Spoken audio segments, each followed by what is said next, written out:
check my audio levels. Testing 1, 2. Audio levels. I'm just going to check the audio levels here.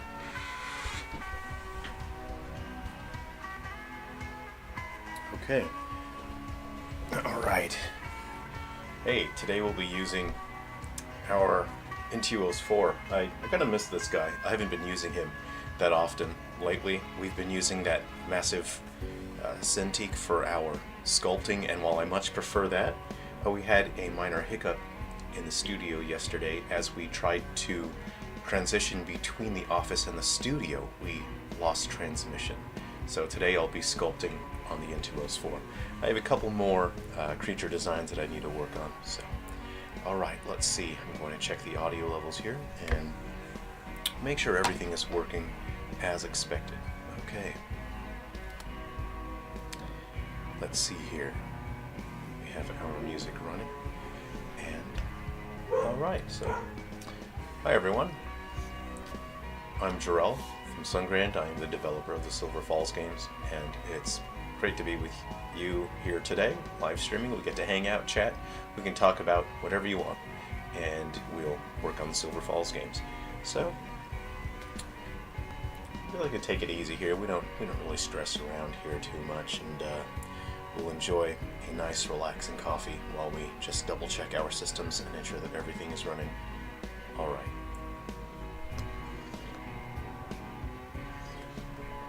Okay, looks like things are working.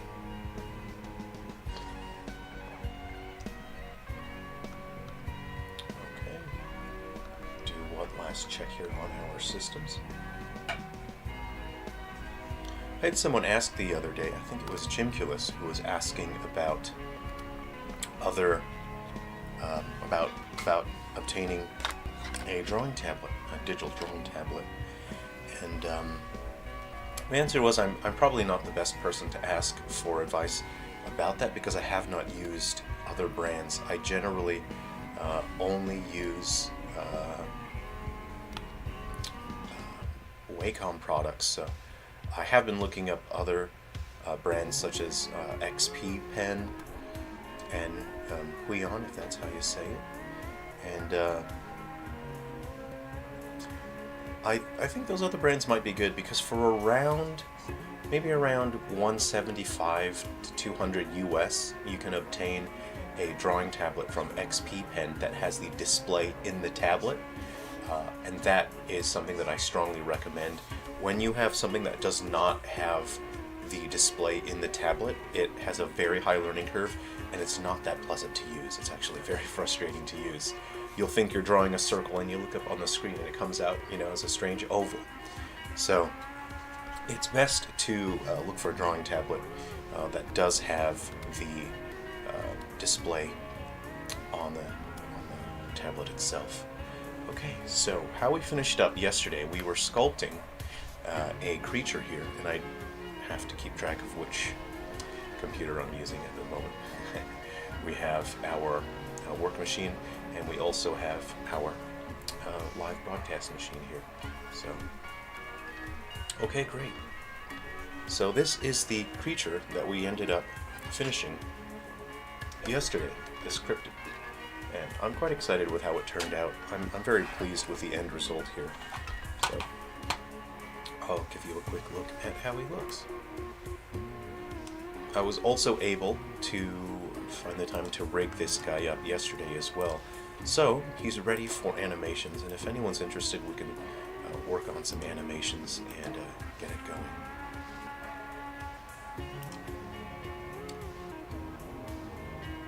Okay, so I'll just bring over the hierarchy and I'll show you the rig that I've created to animate this guy. Hopefully there's no spoilers in the hierarchy here. So we have the hip, which attaches to the body. You have the shell bottom, the shell top, and these, the chain of bones here controls the tail. I will not be animating the tail sections. Let's go ahead and turn off global lighting for a moment.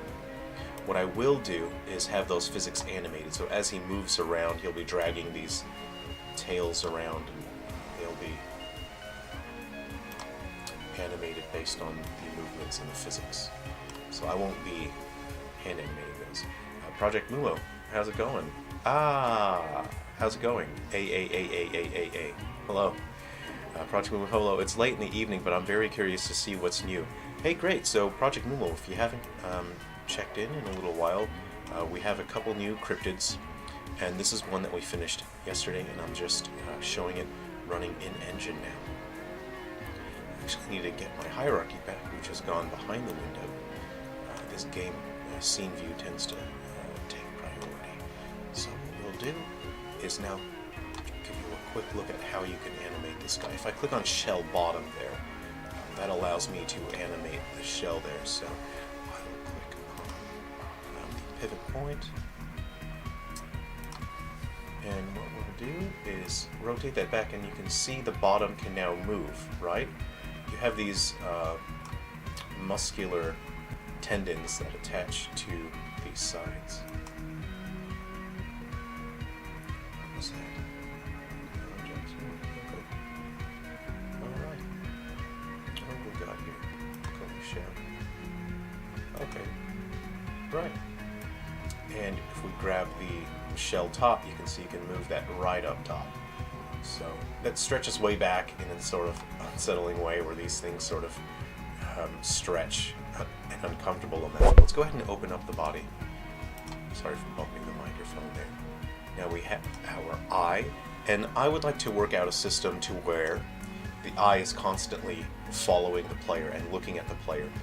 That is not something that I've had in the Silver Falls games before, and I would like to implement that because I think it's rather upsetting having this eye following you. So you're shooting at this thing, its shell is protecting it, so it's very difficult to actually hit it and damage it. And then this eye, if you try to run around it, the eye will just follow you and watch you. I think that's quite fun. Go ahead and return those to normal. Oh, and we also have our eyelids. So we have the eyelid left. If we go ahead and animate that, we'll bring that in. But I would need to bring that forward as well. And then you have the eye right. You can bring that in. But what I would have to do when animating this, I would do more than just rotate it. I would have to move their position as well. So I would bring those forward. Just need the transform control here.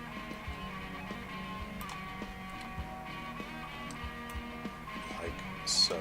There we go. I would bring them forward like that. And you get the idea. Maybe bring them in. Bring them in a little bit like that. You can close the eyeball properly. How about that? And there you go. You have a happy little shellfish guy. Let's go ahead and bring that shell up. Let's see what he looks like when he's really protecting himself. So let's say you take a couple shots at him and he doesn't really like the fact that you're shooting at him.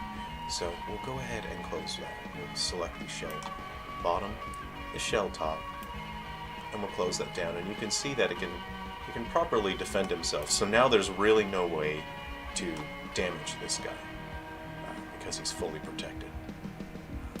And you maybe need to get, employ some sort of specific strategy with which to deal with this particular cryptid. So that's something that we finished up yesterday. These are pretty high definition texture maps, and if I wanted to make it even more textured, I can use an overlay map. So let's go ahead and do that now. For example, I'll just show you that as an example if I wanted to make it even more detailed. So I don't want to increase the base resolution. This is 4096 by 2048 already, and that is split. So his body has its own maps, the top shell has its own maps, the bottom shell, and these fleshy bits. So this guy's quite demanding in terms of texture memory, but I would reduce that unless I needed to do a high quality render for him. Running in-game, he would use lower resolution assets. So if I wanted to lower his texture resolution, I would use an overlay map, something like this, and that would allow me to tile those and repeat those texture maps. So let's say I'll repeat them 3 times. And you can see all of a sudden he's more detailed. He's got more grittiness to him, and he's got more bumps and whatnot. And you can keep doing that, just increasing the bumpiness detail. And you can use that to hide the fact that you're using lower resolution textures, which is something I had to use on the Wii U. It's something that I use in Episode Prelude as well. So we're going to undo that and bring it back to where it used to be. Alright, and for anyone else that hasn't caught up recently, we also have some other characters. So we'll go ahead and take a look at some of the characters that we've worked on. So, oh, okay. Let's get that hierarchy out of here. And what I will do, now I'm using the trackpad right now, but what I will do is just switch to the tablet starting now, as it's a bit easier to control that. And I have some macro keys on the tablet here, so I'll be using my Wacom drawing tablet here, the Intuos 4. I'll go ahead and hit on display toggle here, and that will allow me to control this. There is a little bit of latency since I'm running on a capture card. Alt and control. Alt. Control. Okay, I think I've gotten used to the controls here. So, another creature, another cryptid that we created a couple days ago is this fellow just here. There's a bug that's flying around my studio, and it's quite a bit distracting. So if you see me swatting around, it's because there's a bug flying around. This is a creature which will be pretty difficult to deal with in upcoming games, as it is able to protect itself with its metal limbs out here. I'll go ahead and just turn off the lighting and we can have a closer look at it. And as it rolls forward, you can see that it protects its inner core.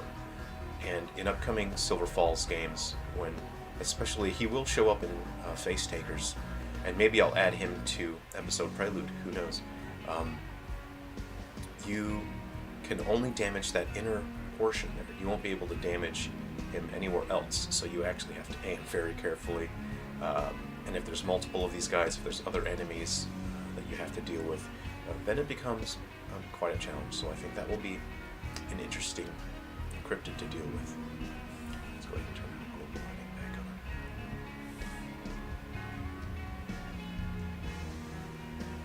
Okay. Oh, okay, that lets me zoom in and out, but not in a way that I like. Okay. We've just been upscaling our assets. We've been creating new characters. One of my favorite designs that I've done recently is this Bran Steelhide. Here we go here. So we have Bran Steelhide, who I believe we first really got to spend time with in Gaiden Deathly Delusion Destroyers on the 3DS. So this is the first time that we've seen him, and we'll get to spend time with him outside of there. He'll be made playable through Codelinker data through an unreleased game. This is a future game, but I will be running promotions to distribute this character early, so we'll get to use these characters early before the games come out. This is Bran Steelhide. I had a huge amount of fun designing this shirt. I thought it was just the ugliest, gaudiest 80s shirt that I could come up with for a rock star. I think it looks horrendous, and it's really perfect. It's exactly what I need for the character. So there's Bran Steelhide in the 80s. We have Wilma Wonder Sky here. Everyone's just sort of intersecting with each other. Wilma Wonder Sky.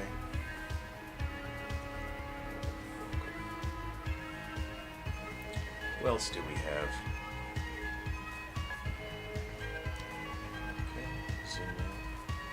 We have Iron Austin. Oh, hey, Mike Garcia. Good to see you, Mike. Thanks for coming to hang out. Yeah. So I'll get back to the enemy and show you what that looks like. I'm just in case anyone missed these characters that have been added in just recently. So Mike, this is what we've ended up with yesterday. This is the mollusk, so we were working on that. I have him fully rigged up now. I'll go ahead and just grab different parts of the rig, and I'll show you how it looks like when he animates. Alright. See, you can grab the bottom shell, you can move that up and down. Display toggle. You can grab the top shell. You can move that up and down. I haven't created any animations for him yet, so I'm still working on that. Let's see, and his eyeball goes a little something like this. You can have his eye. I want the eyeball tracking the player character, so he's going to keep following you and looking at you like that. I think it's going to be kind of gross to look at, and I need to add the teeth as well. So I haven't added the teeth yet, but there'll be teeth along his limbs there, and along the inside of his eye mouth. Okay, great. I'm pretty happy with that. Awesome. Great. Okay, so what we're going to do today is we're going to work on another sculpt. We'll be working on another enemy, and we'll be deploying it into the engine. So we'll go ahead and get right back to the Sculptress, and we'll bring that in. So I'm just going to have a quick sip of my coffee here. Just going to look at my development notes here that I have on my mobile device. I'm not texting. I'm checking my development notes. Okay. Hey, Gristimation, good to see you. Did you catch that, Grizz? Are you the Grizz? Did you, when I was showing the enemy that we finished yesterday, did you get to see that, or just let me know? I'll just run through it again and show you some of his rig if you came in just now and you didn't get to see it. Are you the best dressed game dev of 2023? I don't I don't know. I'm having a hard time zooming in and out here. It's just zooming too fast, isn't it? Well, you know, when you're live streaming, you are a public presenter. I used to work. My career in the past included duties as a public presenter and as an event organizer. And you dressed for the job because it meant that you respected your audience, you held your audience in high esteem, and so you dressed for your job. Okay. Here we go. I'm looking at my creatures. Okay, so I think I've got everyone I need to create in terms of the humans. Let's see here. Okay, so we have... Oh, okay. Let me give some thought here. I have to create... Okay, so I've got three more cryptids that I need to create here. I have a feeling I'm not quite in focus. I'm just going to have a look at my webcam.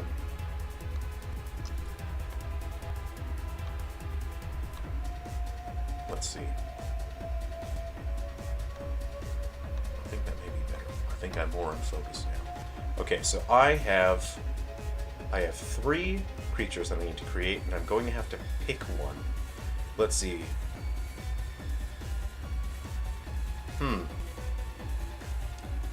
Alright. I'm thinking.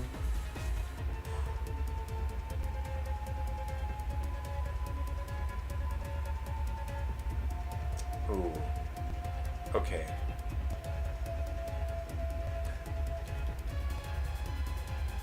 Ooh. Okay. I think I've decided which one I'll do. So I'm closing my development notes. I've decided that's it. And I'm getting to my Sculptress.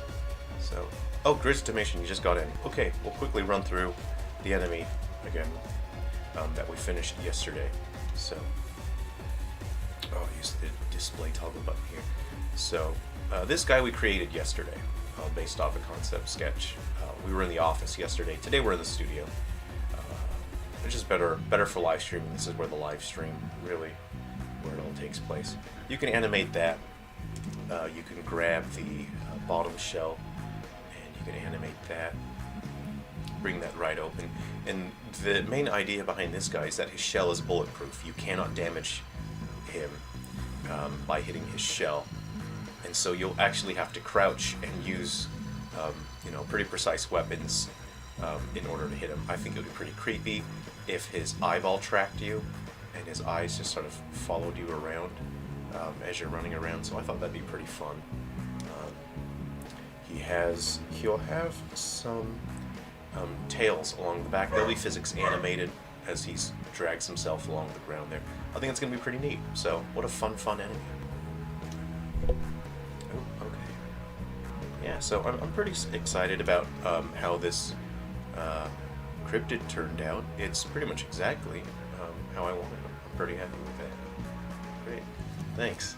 And this is the signature cryptid for Duck Season. So for anyone that hasn't heard the news yet, Duck Season will be a Nintendo DS game. That's the original DS. The ROM will be distributed for free. And there will be an official Switch version. That'll be, it's like a full HD remake for the Switch. It'll have modern 3D graphics, but the gameplay will be very, very much similar to the original DS. I say original, I'm working on both of these titles at the exact same time, so they're more like, brother and sister games kind of thing. Great. All right. Okay. Oh, Mike, do you know this song? The song that's playing now. Is it the one that just started? There's that song that's 25 seconds in, called 23rd Hour from Guardians and Metal Exterminators. The song before that was Somebody Save the Animals. King God David, hey, good to see you. Thanks for coming to hang out. I missed it, Mike. I'm not sure how long ago. Let's see. Mike Garcia, FNM, it is not a good day if you are not looking good. Hey, that's pretty good. This is the best party I've been to. So, I'm not sure which song was playing just then. Look, I'm going to go back. I'll go back a couple songs, Mike, because I'm not sure how long ago your message was sent. So I'm just going to play a track, and then I'm just going to say out loud what the song is. What I would like to do is work out a system where maybe when the song switches, the name will be displayed on the screen. What's your thoughts on the Unity scenario? Oh, great. Let's have a talk about it. So I will have a sip of my coffee here. So this is a very interesting situation. And here's where the problem comes down to. The problem is 100% the CEO of Unity, John Riccitello, or I don't even know how to say his name because I'm not interested in him. But I've been saying for a very long time, for years actually, that Unity will be destroyed. It will die. As a brand, as a product, it will die. It will not make it much farther. And that is 100% due to the CEO. The CEO is totally driven by greed. He is morally bankrupt. He is small-minded. He lacks vision, and he's driven entirely by greed. He is a small man with a small mind, and he's going to destroy Unity because every single thing about Unity as a brand and as a game engine over the past few years has not been moving towards making a game engine that actually works and functions. It is not about creating a product that works for the game developers. It is not about creating better end products for the gamers. It is not about that. It is about monetizing your games, so your gamers now have to pay for microtransactions and convenience, and now your developers have to pay in order to make games. I've been saying this for years, that Unity will die. People ask me about getting into game development, and my strongest piece of advice is do not use Unity, because it is a sinking ship 100% entirely because the CEO, John Riccitello, is destroying Unity. And that's 100% all it comes down to. It is very unfortunate, but that's just how it is. So, I don't know, hold on, I have a component here that seems to have fallen off. Let me go ahead and put this component back on. So I don't know if John's gonna hire someone on the deep web to like try to assassinate me. I don't know if he's in the mafia. So for my protection, I'm going to start wearing witness protection. So this will protect my identity. so that when John Riccitello, the CEO of Unity, does hire an assassin to get rid of me because I'm speaking out against him about what just a bad bloke that he is, this will be my witness protection. So now you can't tell who I am. I've been censored. So this is basically like a safety policy. So yeah, if you don't know who I am, that's fine. That means that the witness protection is working, the censor is working, everything is as expected. So for me personally, I'm not really worried or stressed about Unity dying, and I say that Unity dying because it is dying, because it will die. It will end, and it will end likely very soon unless the CEO leaves. There's nothing else we can do about it. And I'm not worried about it because I've already made peace with it. For the past few years, I've been fighting tooth and nail to create games using Unity, and I really still believed in Unity. I believed in the team that creates Unity. But I've made peace that this product will die, and everything that I've created in Unity, I've spent years, almost 10 years, creating games and learning how to use Unity. I've spent the past 4 years or 5 years creating frameworks that I had intended to use for the long term, and I've accepted that I won't be able to use those frameworks anymore. I've created engines that drive my characters, my games, genres themselves. I'm going to have to throw all of those in the rubbish bin because I won't be able to use them anymore, because I will have to learn Unreal. And that's a part of life, is industries will be destroyed by the CEOs at the top because they're driven by greed. They step on the backs of real artists and engineers and hard workers, and they take everything they can. They dismantle and sell an industry for parts, and they take what they can. I've been in other industries where unfortunately had to witness that happening, and the CEOs come in, destroy everything, but they make a ton of money, and they destroy everything around them, and everyone else around them is now going, wait, what the heck just happened? Our industry's broken, our brand is broken, our whole business is broken. What just happened? Hey, don't worry about it. And for all the gamers out there that are worried about this, don't worry about it. Don't be sad, don't be afraid, because everyone that is using Unity now is struggling with a very bad engine. The engine is awful, not because of the people that create Unity. The people that create Unity are fantastic. They are brilliant. It is the CEO. He is the sole, single driving force destroying Unity as a company, as an engine, and as a brand. He is the only person at fault here, and Unity will die because of him. And don't worry, because once Unity is dead, everyone that was previously using Unity can now go use a real game engine like Unreal. And when everyone gets to use a real functional game engine that actually works, that can actually make functional games, and you won't have to spend 90% of your development time fighting the game engine and tricking the game engine into working, which is what I had to do for all of my 3DS and Wii U games. 90% of my development time on all of those games I spent tricking Unity, the game engine, into working. Now imagine, because I built all those games in such a short amount of time, people tell me that they enjoy those games. Imagine how much I would have been able to accomplish if the Unity game engine actually worked and I wasn't spending 90% of my time tricking the game engine into working. Imagine how much I would have been able to accomplish.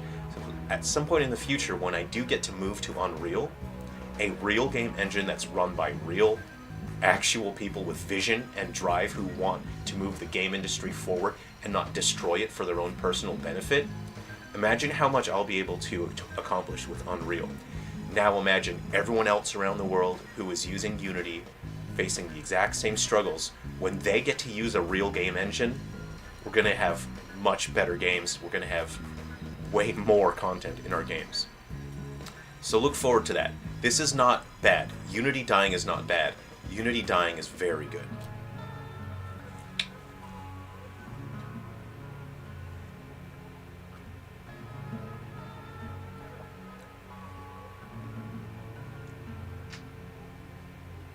King Kong David agreed. Mike, have you seen O3D Open 3D engine. It's based on the CryEngine, Amazon, Lumberyard, etc. Yes, yes, I've experimented with heaps and heaps of engine. I've experimented with that one a little bit. It's not very indie to be dependent on Unity 3D. These days, no. These days, we should not be relying on Unity 3D. We should not. We in the past, it used to be great that we could look at Unity 3D and say, this is great. This is the perfect entry point for game developers. They can start on Unity 3D and they can take their career forward and they can keep using it as a professional. But we can't say that anymore, and that's entirely because of the CEO. Let's see, Mike, I don't think it's agreed. I think they've grown staff but not revenue. The next step will probably be layoffs. The same issue could happen to Unreal Engine also. It's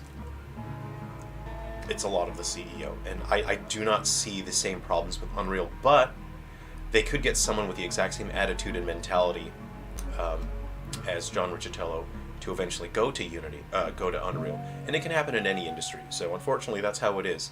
But you know, I've been here on the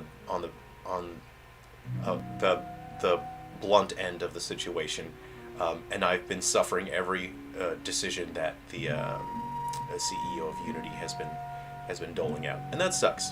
It's a bummer, but hey, that's life. Don't worry about it. Things will be better. Thanks for your thoughts. I agree. Yeah, look, there's a lot to it. I'm sure it's a very complicated situation. Nothing's really black and white, except for the fact that the Unity of CEO sucks. If you'll pardon my French. I try to keep language quite professional here, but there's no two ways around it. There's no other way to describe that. Anyway, let's go ahead and start our sculpt here. Okay, let's go ahead and maximize this window. So this is going to be slightly odd for me.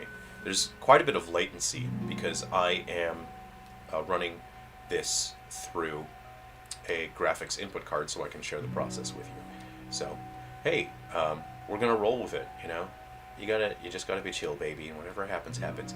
So I'm just gonna think about what I want here. So this creature, so generally when I start a creature design, I have a particular theme. There's a function. There's a gimmick. Oh, is this distracting? Sorry, I haven't had breakfast again. I had time. I got ready. I had to get the studio ready. I had to move some equipment around. So this is today. I'll be doing my review of Urban Eats. This is Thai style barbecue chicken. I'm not just reading that for the first time because I didn't know what I grabbed out of the pantry. This is one of those where you're not supposed to put a lot of liquid. You're supposed to drain the water, you know. So I'll be doing my review on this. This is not a gimmick, I swear. This isn't me just covering the fact that I haven't had breakfast yet, and I'm actually very, very hungry. So let's see here. I'm just gonna...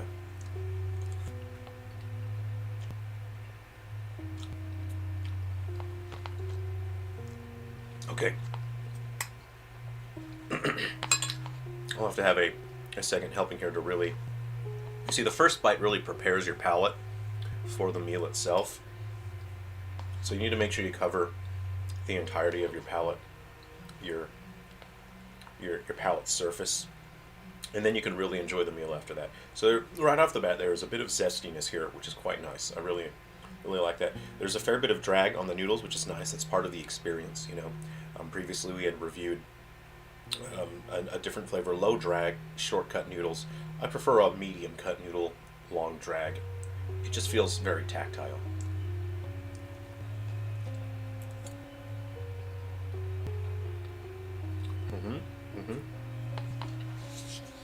Okay. I am prepared to make a statement.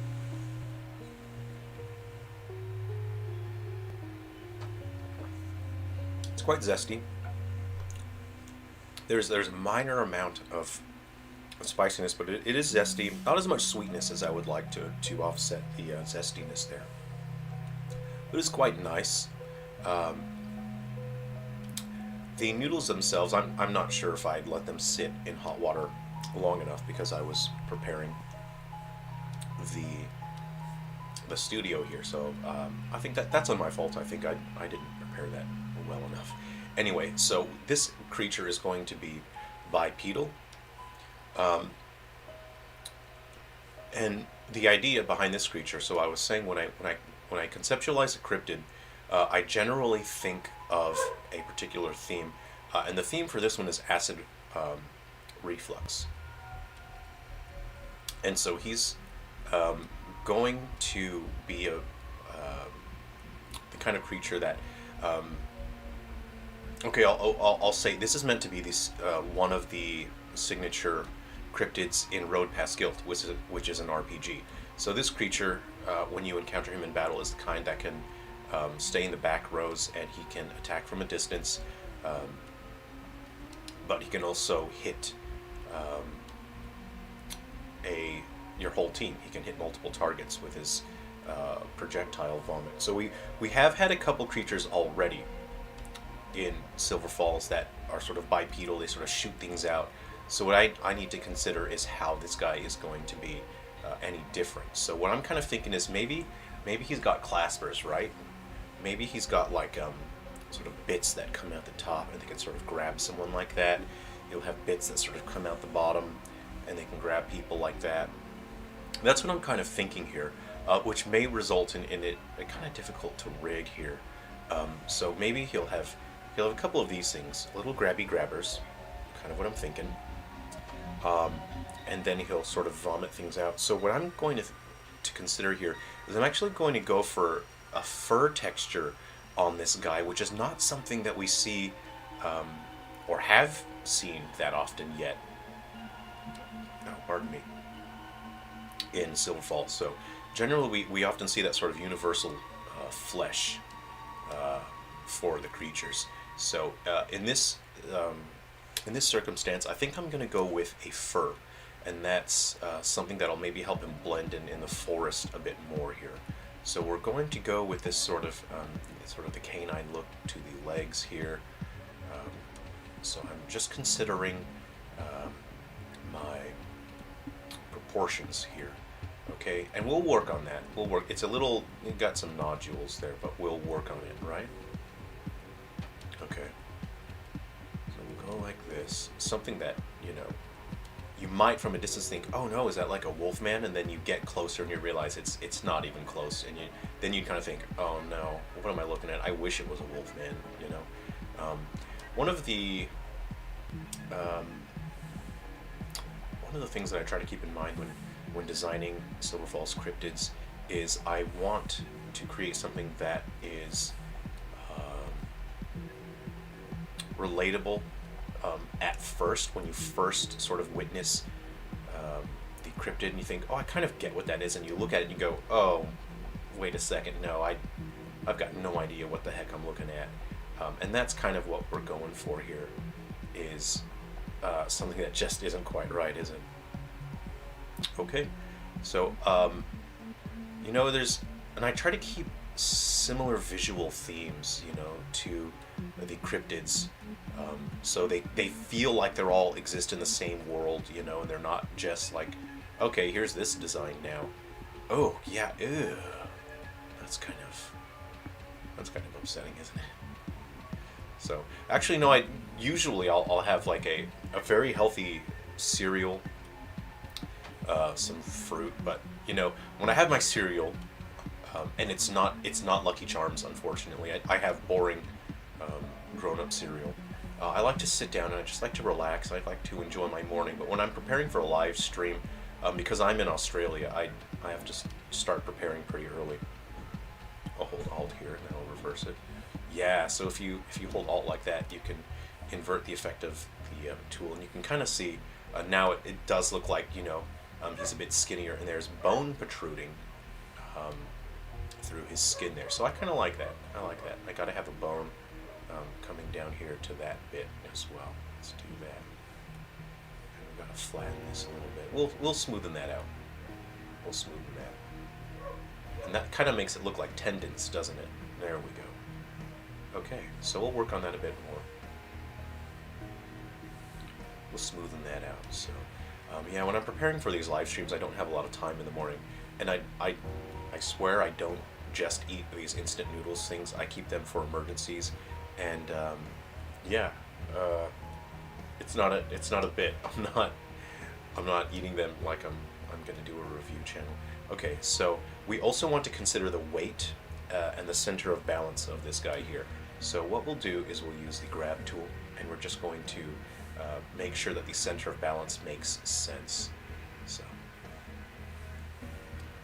alright. So why I like using the Syntec Wacom drawing monitor is that it has two sliders. So I can use a slider to control the brush size, and then I can use a slider to zoom in and out, whereas this Intuos only has one slider.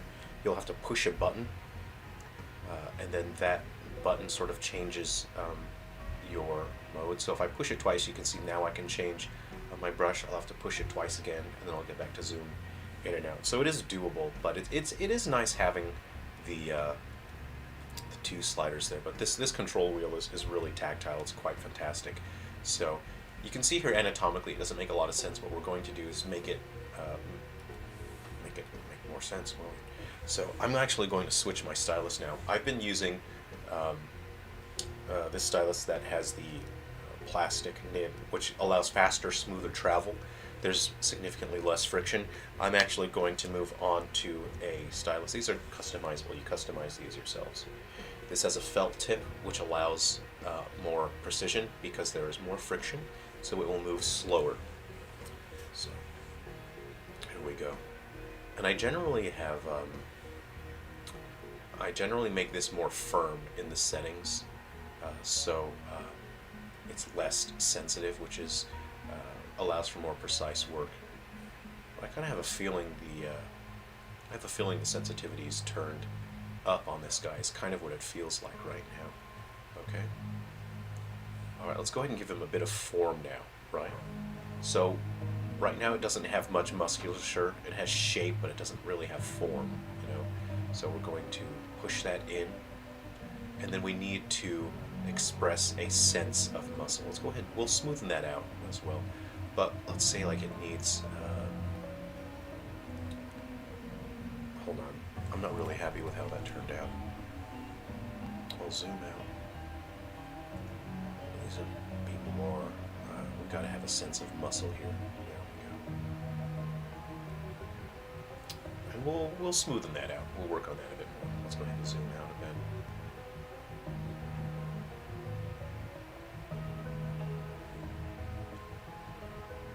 Okay. We'll smoothen that out.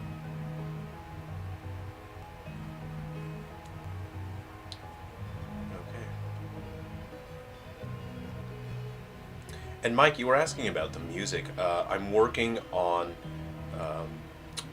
having these soundtracks available for anyone to listen to. So each game will have the soundtrack hosted online. They'll be free for anyone to listen to. And I will be selling souvenir keychains. And these souvenir keychains will have album artwork, or like the sort of the box art. So you can buy the keychain. It'll have the artwork, box art for the game, and it will have a QR code on the keychain. You'll be able to scan the keychain, and that will bring up the soundtrack on your phone. You'll be able to buy the keychains from the Silver Falls shop, or you can just go onto our website and you can access all of these soundtracks for free from the Silver Falls website. So I am working on that at the moment. Okay, so that's we'll work on that a bit more. See, it just needs a bit more fine-tuning. We're going to move that out a little bit like that. I don't know why he's got lumps up here. That's kind of, it'd be gross if like little legs came out of there. That's an idea. Oh. Ew. That'd be gross. I'll think about it. That'd be really upsetting, wouldn't it? Alright, let's go ahead and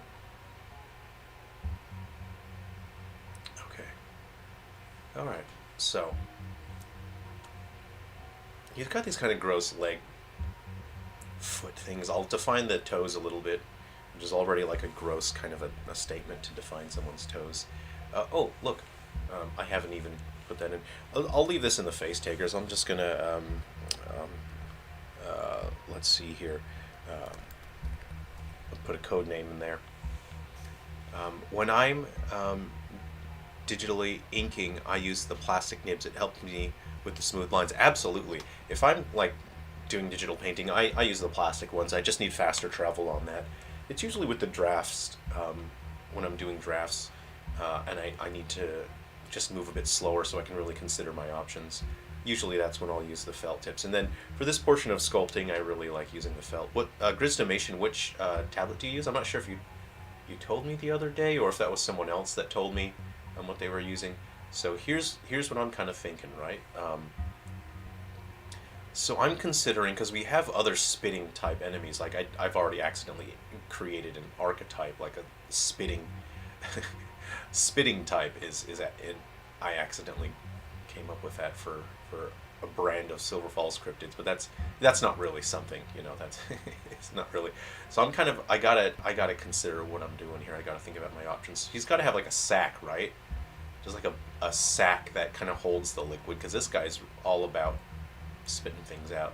So let's go ahead and this is already kind of like upsetting when I'm just kind of thinking about it, and it's just kind of already kind of gross here. This is his fluid sac. Gross. Okay, and we'll shape it. It'll work out. It'll work out.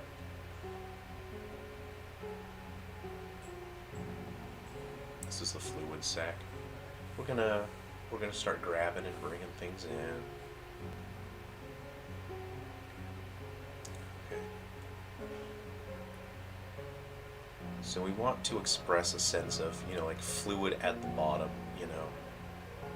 So I will use the inflate tool. Let's go ahead and inflate his fluid sac. It's not a statement that I thought I would ever make.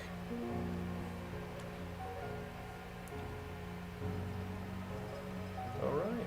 If we hold Alt, it should actually deflate it, which is good. There we go. That's what we want. We'll smoothen that out as well as we go along. We'll smoothen that. Okay. Alrighty. And of course we'll work on it, and then, oh man, if this thing was like physics animated, just wobbling around. So what we're going to do, as well as we're gonna space this guy out a bit. So we're going to spread his legs apart. We'll space this back a little more so we can drag and hang down a little bit more. Maybe we'll do that now while we can. Let's just turn off wireframe so we can enjoy looking at our fun friend for now. Let's see. You animate on a Samsung 360 with S Pen. Cool, cool, nice one. The Samsung stuff's pretty responsive. I used to really like using my Samsung Note 5, but over years it just stopped holding charge, which is a real bummer. I really liked my Samsung Note 5. Okay. And I would like to have a Samsung tablet to use the S Pen to do work on things, but at the moment it's just not in the cards for me. I recently just picked up an old pre-owned Wacom, not a Wacom, what am I saying? Microsoft Surface. And yeah, what I'm doing is I'm offloading a number of my tasks so I can use the Microsoft Surface, because I'm starting to injure my shoulders a bit again, because I'm working full time on these games again, and it's quite demanding. So I just need to make sure that if I can offload some of my tasks onto the Microsoft Surface Pro, that saves me injuring myself. This is kind of where I would really this is where I would really prefer to have the two sliders, because I need to go back and forth between zooming in and out and the brush size. I need to do that a fair bit, and it's not as good when you just have the one dial. I'm going to turn the wireframe on again because I don't want to mess anything up here. I just need to move carefully. This will move the legs forward, move them out a bit. I'm going to have to do some reshaping on these legs.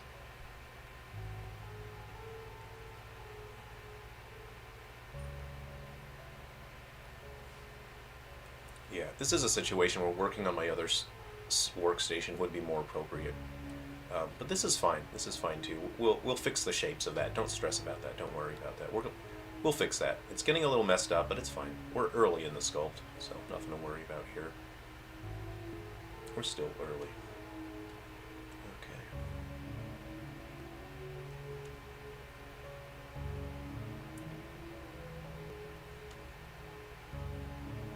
Yeah, it's okay if we drag the sack with us a little bit. We'll fix that. Don't worry about that.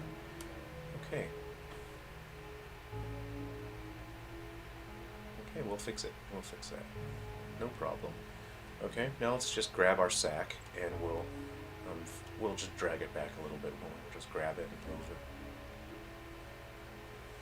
Okay. See that I don't want to grab the legs.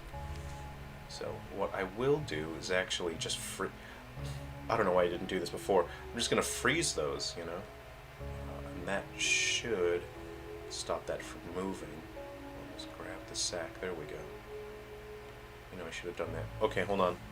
My leg on the other side is still moving. So you hold control. You're going to freeze those.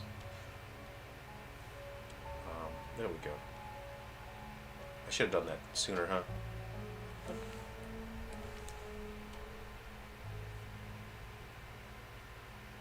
There we go. Get my sack out of the way. Oops.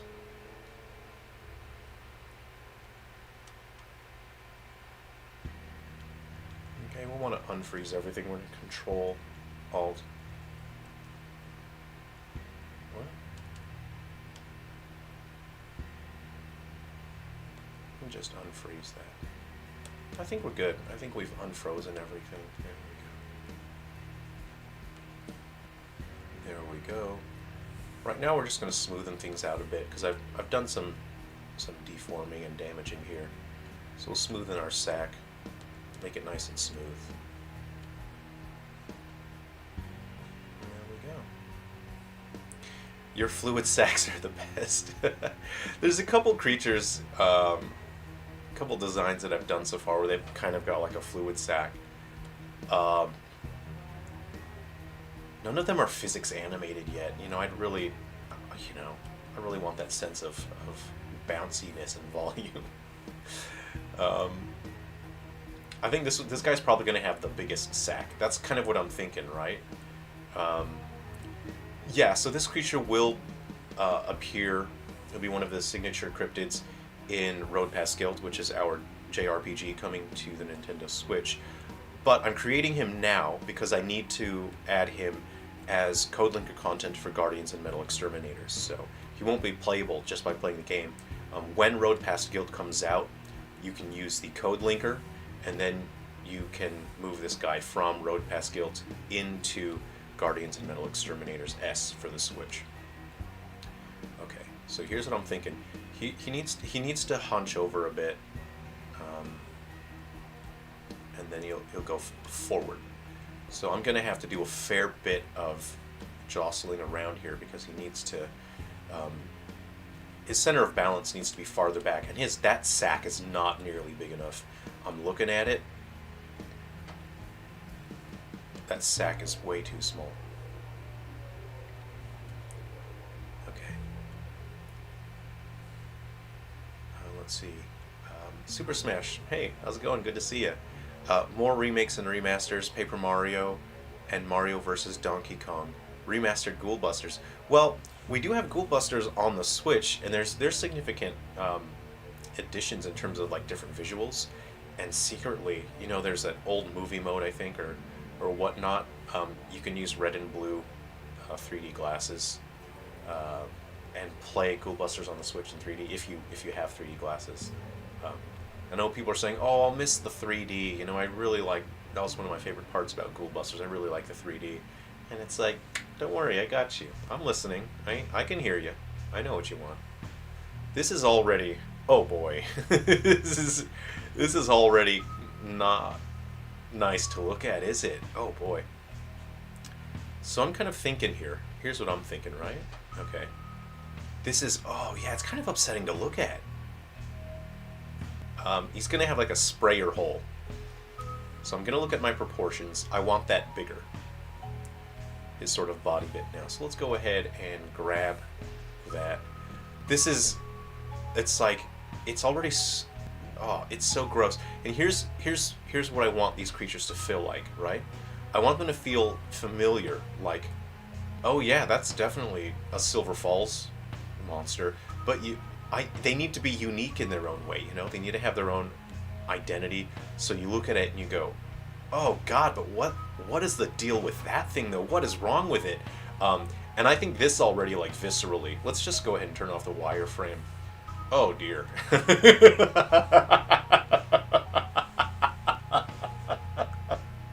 This thing's really gross to look at. So what I'm gonna do, I think I might, I think I'm gonna reduce the size of the legs, and that sack has got to be bigger. What do you guys think of this so far? Because I'm kind of thinking this is upsetting. Once I added the torso bit, I think is where it all came together. Because so the method I'm doing is what I call concept on canvas, concept on canvas method, or COC, or COC method. Is where you don't have a concept sketch. Your concept just goes straight to the canvas. And so I usually have an idea in my head, but I'm never really sure exactly what's going to happen until you see it on the canvas. But, oh, man. A Dream Pillow, yeah, Anaglyph mode is in Ghoul Busters, but let's keep it a secret. Because I think I'm not really supposed to have that in there. Like, I'm not supposed to say Anaglyph mode or whatever. So I called it like old time movie mode or something like that, or old movie, retro movie mode or something. So yeah, look for that in the options for Ghoul Busters on the Switch. Lunar Knights, I don't know what to say about this. Look, Lunar Knights, I don't know what to say either. I don't know really what's going on here. This is kind of upsetting. We're gonna put some arms on it, and maybe it'll be okay. Maybe it'll get better once I do this. Hold on. Here, I'm kind of thinking like a centralized... No, you can either have like a centralized spot where the arms come out of, where it's spider-like. I might try that. So I'm gonna have them come out from farther back, because I'm kind of thinking like... it's got to attach to the bones, so I think the bones are mostly going to be in the back. So let's go ahead and try this. Okay, we'll try that. Let's just see how we go. So I want these, I'm going to call these claspers. These are going to be claspers here. And we'll shape them as we go along. I think I'm going to switch now, so I don't need the detail, I need to lump on some clay real thick and fast. So we'll go ahead and clump.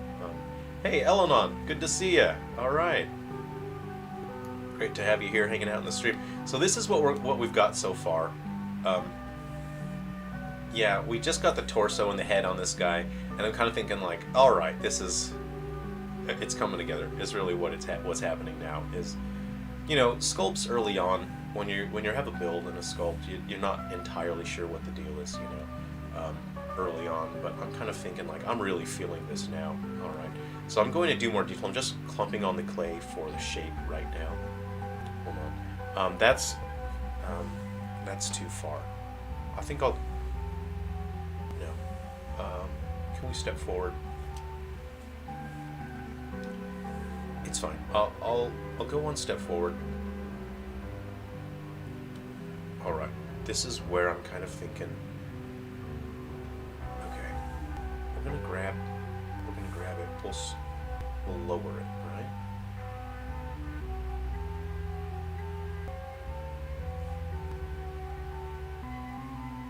There we go. I'm kind of thinking like a lower angle. We'll fix that. We'll straighten it up. Don't worry about that. Okay.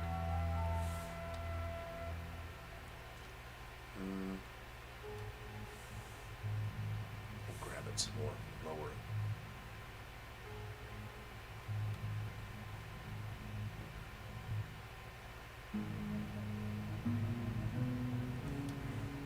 Okay. Yeah, this is kind of making sense. No, that's too far. That's too low. Okay. All right. And we'll have to shape some joints in there as well. Wait till I start adding details to the torso shaft. Oh, I shouldn't call it a shaft. That was a bad idea. I'm not going to do that. I'm just going to call it the torso. Yeah, just wait until we add some details there. So it's going to have 3 sections. I need to imagine 3 sections to these claspers here. 1, 2, and then forward. And we'll shape it. We'll shape it. Okay. So I think that might be a bit long, so what we'll do is we'll scale it down. But it's there now, so we have it. Okay. Now, what we'll do is another set back here, so we'll start up here. We'll zoom right in. There, see? It's looking like something. It's alright.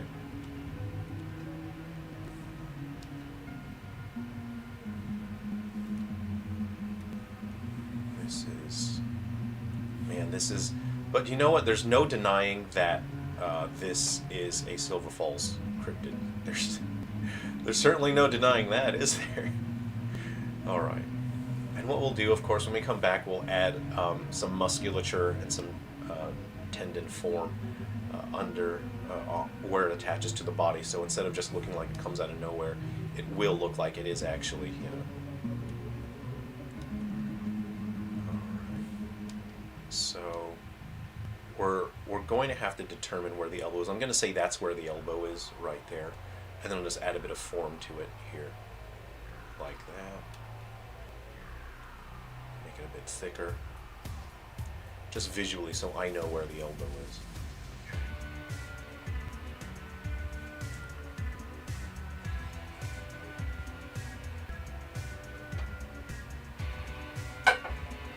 All right.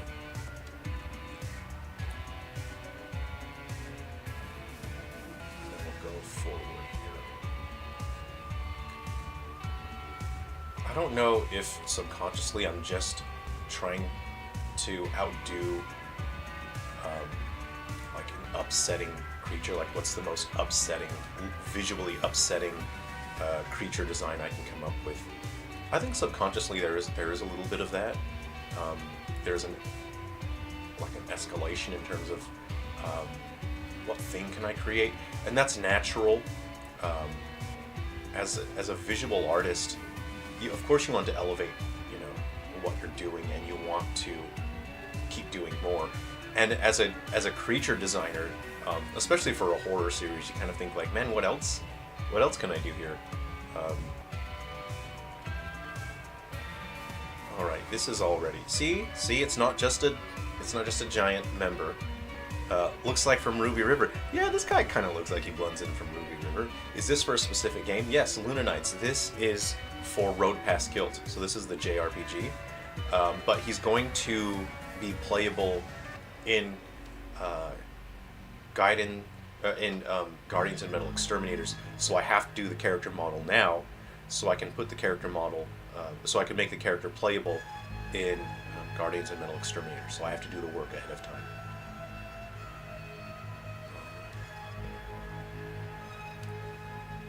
Oh, you know what would be even better? Hold on, I'm kind of thinking about it, right?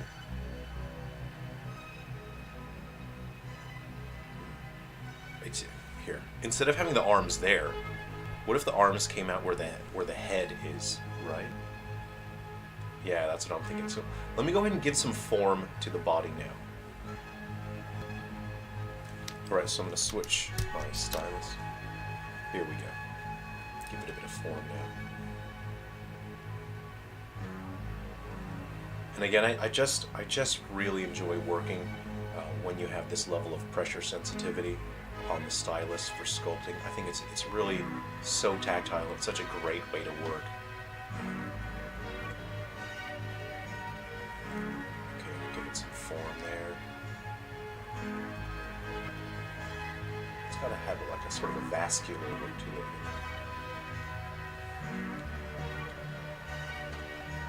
Don't forget to save your progress.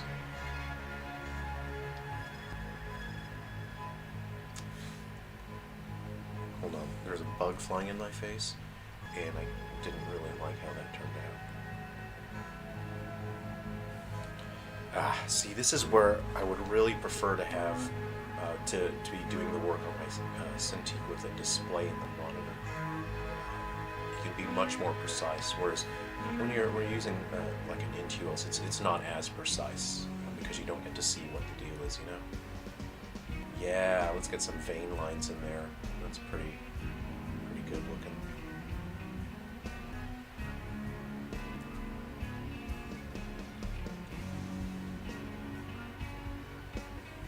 That's looking good. Let's hold Alt and we'll invert the effect of the tool here. No. Zoom out. Hold Alt.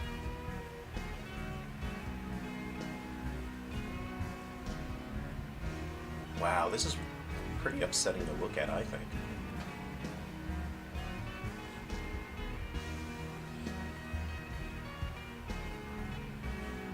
Great, yeah, I'm pretty happy with how this is turning out. Let's go ahead and just give them like a...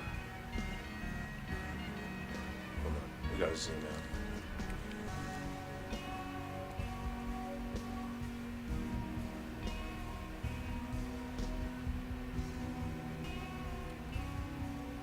There we go.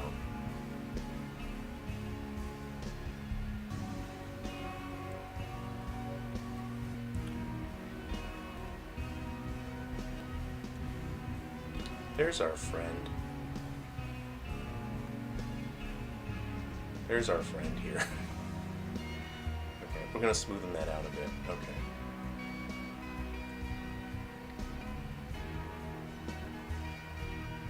Okay. Yeah, let's make it kind of veiny down there.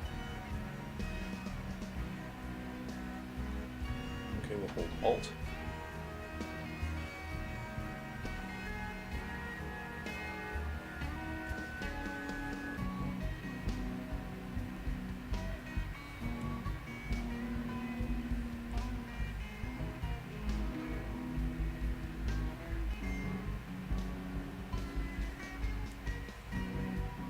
Okay, now here's kind of what I'm thinking, right? I'm thinking arms can come up from here.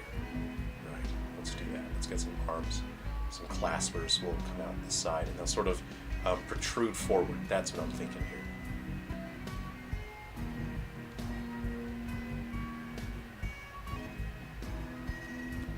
Okay, so we've got our clay started there. All right. Switch stylus again.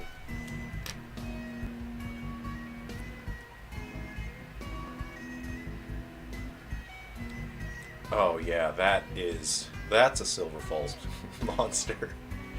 What cryptid? What does this cryptid do? Alright, here we go. This is kind of, I mean, I know it looks inappropriate. I'm gonna put my censored glasses on here because this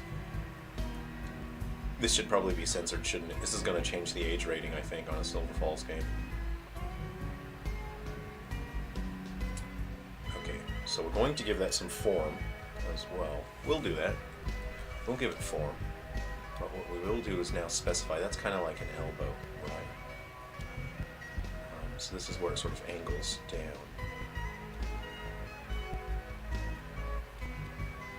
So we have two options here. We can either make the ends of these appendages, we can make them pointed, like spider legs, or we can make them bulbous, and I think visually it's going to be more upsetting if it is bulbous. So, and early on in the stream I said that this guy, we're going to use fur instead of flesh, and that's, that's where it's going to make it look like, a creature and not a body part here. Okay. Oh man, this turned rated R quick. No, you'll see when we paint it. Once we're painting it, it's gonna be fine. Yeah. No, I've got my censored glasses now, so you know, it's fine. It's censored properly. So I don't like the proportions on this. I'm just going to undo some work.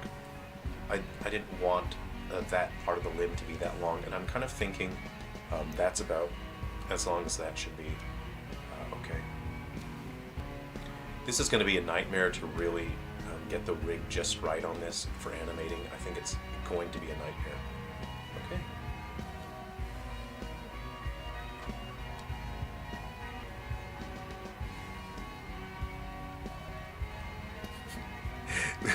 I'm 41 and I'm traumatized now. Hey, get yourself a pair of these censored glasses, and they'll protect you. Okay, I'm kind of thinking that's right. Okay, so what we want to do now is, okay, I need to be able to see properly now. All right, so what we'll do on our limbs here, we want to give them a bit more.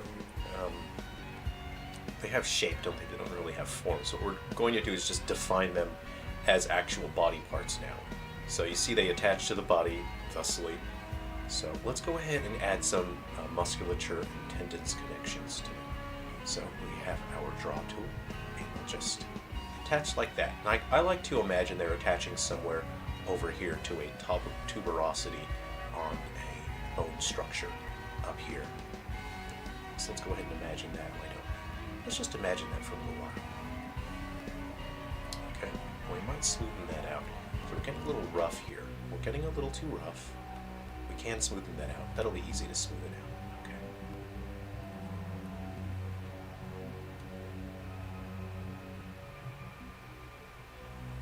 There we go. Now that kind of looks like it's a limb that is attached to the body, isn't it?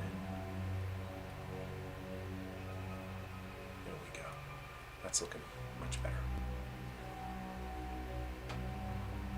Okay. We'll hold Alt.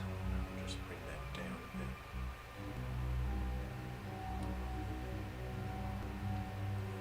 Alright. Let's just define an angle for our elbow here.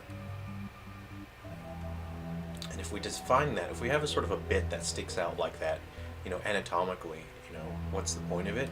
But visually, it helps us understand where the joint is and where it should be bending as well. So that helps us not just with the sculpt, but when the player sees this. Because again, you need to consider that these creatures appear in environments that don't have perfect light.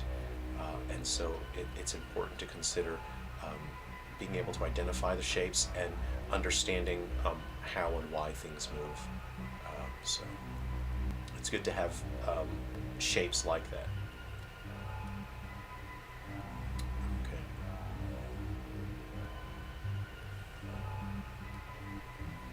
I will put some creases in there. Pinch and crease. And that sort of helps the joint stand out. Okay.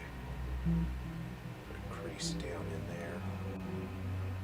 Let's put a crease up here. I didn't really like that. I really do prefer working on that Cintiq setup. Being able to see one-to-one where that's going. Okay, and then the same situation here is we're just going to define another elbow. Okay. Elenon, I was not saying anything but laughing my ass off. Hey, I'm glad you're enjoying the sculpt. Look, it's... And this is an enemy that sprays, right? This is a spraying enemy, so it's meant to have long-range attacks. It can hit your whole team because this is for an RPG, you know. But he will appear in Guardians and Metal Exterminators as playable, and he'll probably specialize in long-range attacks and that. You know. It's on brand for him. Okay, I'm interested in how I'm going to handle the paint job on this, because I said earlier in the stream that I did want to go with fur this time, but you know it's not going to be just fur; it'll be flesh and fur. So we'll see how that turns out. Because I want you know I'd like the various games in the series. I'd like their enemies to have you know like a sort of something identifiable and distinct about them. You know. Like for example, we know what Metal Exterminators are, you know, and the Undertakers each have their own kind of thing going on, and you know you can only do that so much before everything just starts to blend together.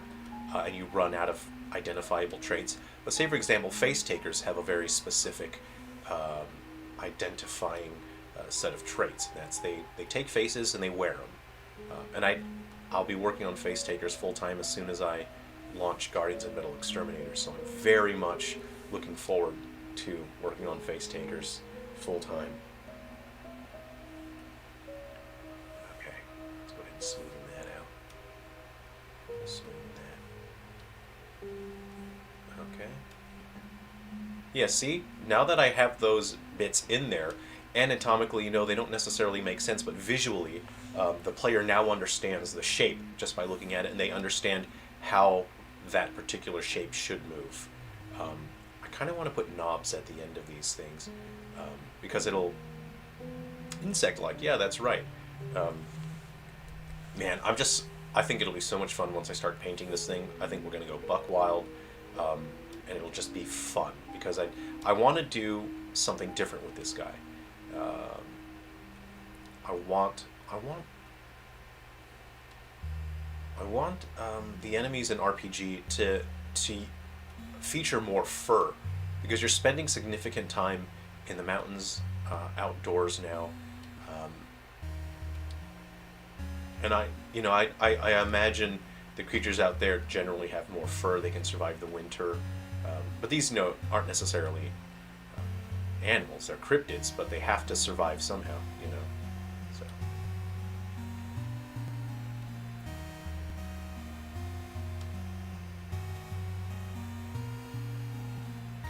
I'm kind of thinking like this sort of tumor-like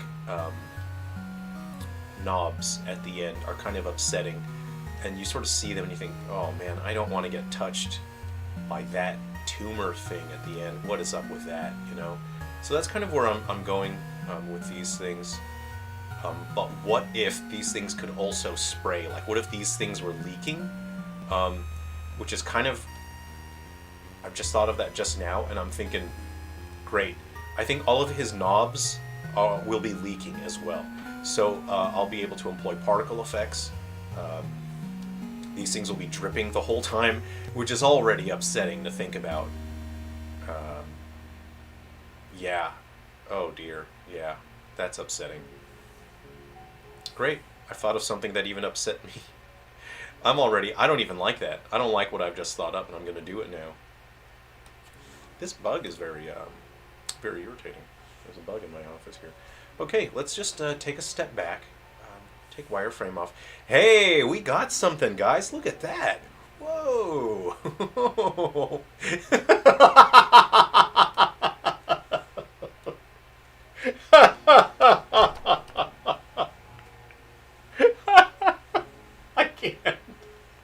I can't.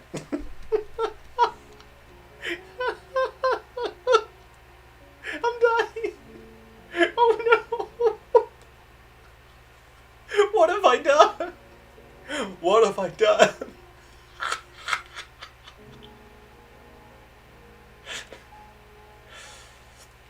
Okay, this isn't... Alright.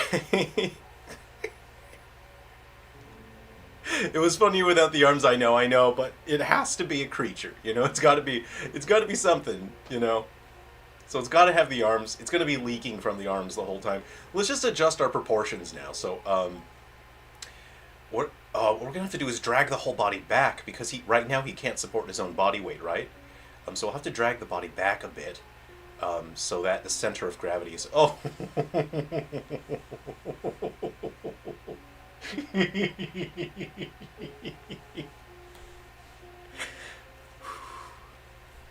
I'm a professional.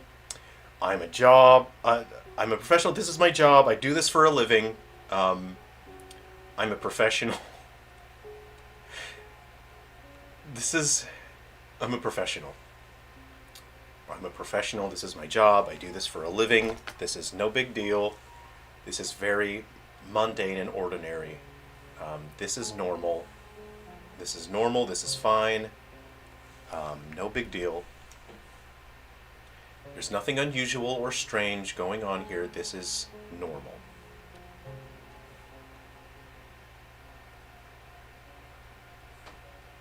Let me just grab my sack and drag it back a little bit. Oh, okay. Here's what I'll have to do again. So I have to. I'm just gonna freeze the legs in place here. I have to wear these censored glasses now because this has to be censored.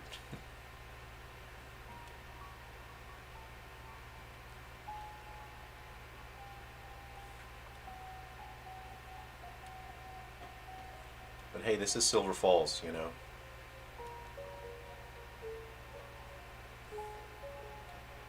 This is Silver Falls.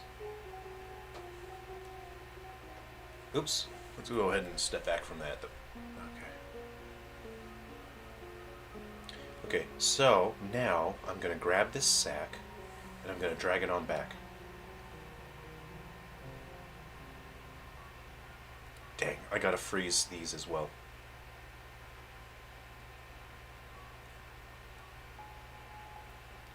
All right, I think that's good. I've frozen everything that needs to be frozen.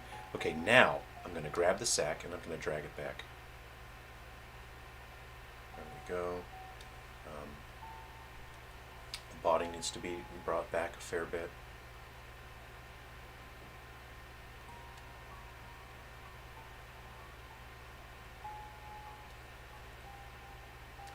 Oh, but I don't want to ruin... I like the shape so much. I like the shape so much I don't want to change the shape.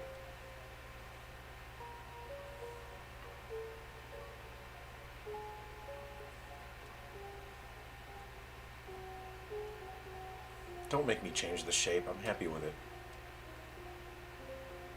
Here. We need the sack to be... we'll fix that. Don't worry about that. We'll fix it.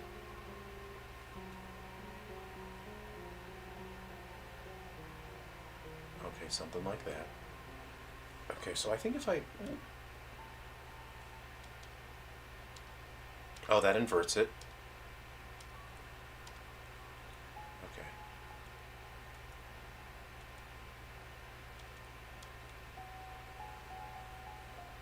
We'll have to unfreeze everything. There may be a shortcut to unfreeze all. I don't know what the shortcut is. So now I'm just going to sort of...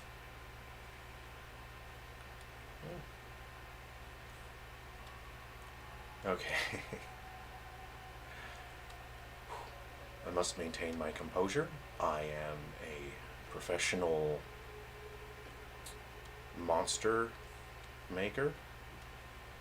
This is my job. Nothing to giggle about. Nothing to see here. This is totally normal. Totally normal. Alright, it's leaking. I do like the veins. We will never forget this creature. That's the shape of my soul. That's my spirit animal. Hey, look, this is just how it turned out. You guys contributed energy. You guys are contributing energy to this whole chat, you know, so it wasn't just me. Alright, I gotta fix this up. Let me catch up to the chat. Good to see you, Ginaze. Cryptids are technically animals. You're right. Yeah, absolutely. They're not like, you know, known animals, though. These guys. Well, he'll have more veins. Don't worry. We'll put more veins on the guy. We'll make him more veiny. All right, let's go ahead and let's just fix up our sculpt here. Okay, we'll do a little bit of repairing.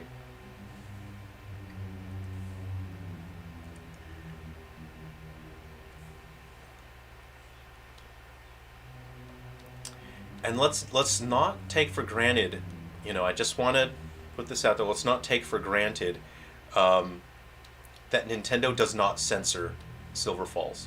Nintendo does not tell me to change my vision or take things out. Nintendo lets me create what I believe in. As long as the age rating is correct on the various rating systems. So, you know, let's not take that for granted. Could you imagine getting called into a boardroom, right? They're like, hey, would you mind coming down to our offices? You know, we'd like to have a meeting. Can you imagine, you know, and I'm wearing my suit and tie, and I get, you know, in this room with these, you know, businessmen that have been in the game industry for decades, and I sort of sit down with them. Can you imagine them going, And then they bring up, a picture of this thing, and they go, "So what is this? What is this all about? Um, what is that?" Can you imagine that? And then me having to explain, well, in Silver Falls, there are cryptids, and they kind of have a look to them. They got a real vibe. Is the thing. The cryptids have a vibe to them. I'm going to smoothen out the legs, and I actually need to start getting some real form in there, because they don't really have the right form for legs yet. I was so focused on the body portion, which, look, I like it. I like the body portion here. I think it turned out great. See, here's the thing, right? Like, here's where we are. I'm gonna level with you guys. This is real talk. We're all just gamers now. What kind of creatures are you supposed to make that are unique to your brand? Right? I think I've accidentally clicked on something here.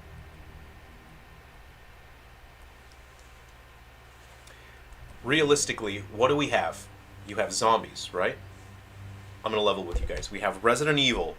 Okay, cool, we'll do zombies. Oh, the T virus has infected other things. Great. Now you have a zombie elephant, a zombie rat. Okay, that's a Resident Evil enemy then. It's a zombie. Cool. Alright, well, then you have Silent Hill. Oh, well, we have this sort of, this thing that comes out of this person's psyche, and it's like, oh, the pyramid head was inside of us all along, sort of thing, you have that, and then you have like you have the alien things from Dead Space, right? You have those. What are those called? They're not xenomorphs. I know that. We got to get this guy some thick thighs, huh? So yeah, I'm leveling with you guys. What do you make so that your brand is unique? It has identifying traits.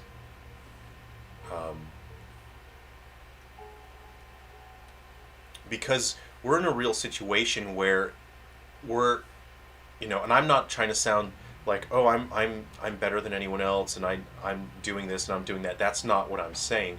I'm saying is, what are we supposed to make that we haven't, that's not already being done in every single other video game? We have so many games now, and again, I'm not saying like, oh, this person's games aren't good or whatever, but we have so many games where it's like, dude, we've seen this like 1,000 times already. We already have 10,000 zombie games. We have enough zombies, what are you supposed to do? And when I was thinking of the core concept for Silver Falls, that was at the forefront of my mind, was, what the heck am I supposed to make that hasn't been done 1,000 times? And how scalable is that? How many of these creatures can I make before they all start to look the same, before they're all the exact same thing? And this is what I've come up with. And I can't say to you what my answer was to myself, because that would spoil and ruin whatever it is that I'm making. So I can't exactly tell you. I can't just say it. I could, but it would ruin it. So the answer that I came up with is resulted in the creatures that we have for Silver Falls. And no, my answer wasn't male body parts. That's not what my answer was. Even though that's what it looks like. But I had to think of something that, look, if I'm going to be creating this game series for years and years and years, it needs to be identifiable, it needs to be unique, and I need to be able to return to this well and say, I need to make a new monster. What am I supposed to make? What is it supposed to be? What does it come from? Why does it exist? There's always why. Why does this thing even exist? And it's easy for something like Resident Evil. Oh yeah, it exists because the T virus fell into a sewer. Cool. Nice, And I'm not complaining about that. I'm a big Resident Evil fan, and whatever explanation it is, I'm happy with it, man. Give me more of them zombies. I want it. I want the zombies. Gimme, gimme, gimme. I love it. But for Silver Falls, it was tougher because I I had to internally explain why these things exist. What are they? And I can't. It's not easy. Like with Silent Hill, you can say, "Oh yeah, this the town just sort of like, it sort of manifests your internal fears and this and that, and so that makes sense. It's an answer. It's just an easy answer that you can say. But with Silver Falls, I knew that if you say the answer like that, it ruins the creatures themselves. It ruins what's interesting about them. And what I think is interesting about them, what I'm trying to make interesting, and what I hope is interesting about them, is that you look at them and they're upsetting to look at, and you go, Jesus, whoa, man, what is up with that thing? Why? Why does that exist? Why did someone make that? And that is a Silver Falls monster. If you look at it and go, Jesus, oh God, why? Then I've made that creature correctly, and it does adhere to my vision of what Silver Falls is. Okay. Alright, now I need to start smoothing this out here. I'm really liking the shape. This bug is really... I should get like a bug zapper, or... It's like this smallest little fly thing. Dang. Hold on. I gotta fix this here. Maybe we'll try the reduce brush just to fix that up. Yeah, that'll fix us up. Quick smart. That'll fix us. We're good. Then I'll run a smoothing over that. So I'm actually really happy with how the elbows turned out on the top part. Let's turn off the wireframe. See, oh, check that out. So I'm really happy with how the limbs are attaching to the body. You see that form there? So it kind of looks like they're feeding into the spine section. I'm really happy with it. Necromorphs, thank you. Gino's A, thank you. I like Dead Space. I'm a Dead Space fan. I just couldn't think of it off the top of my head. Because I think of Xenomorph. The word Xenomorph pops into my head first.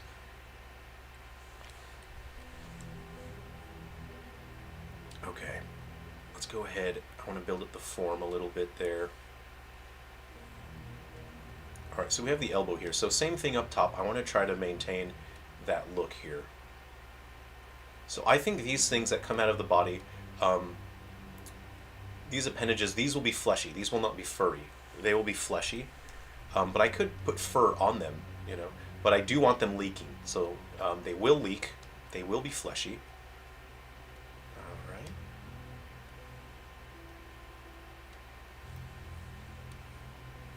Good. I like that. I like that a lot. I do want to get a little bit of muscle on this fellow, though. Let's sort of inflate that. Let's get some muscle just here, like that.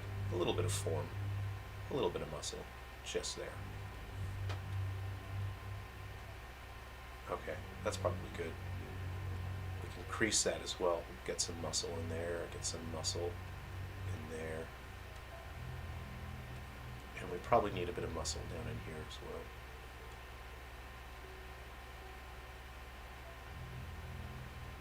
Yeah, so we'll use the inflate tool.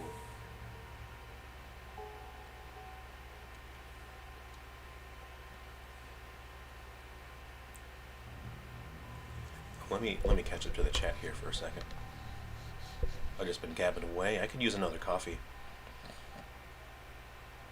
Pro Monster Maker family friendly. Well, I mean, look, honestly, I wouldn't want young kids encountering this monster in a game, so I might, the age rating.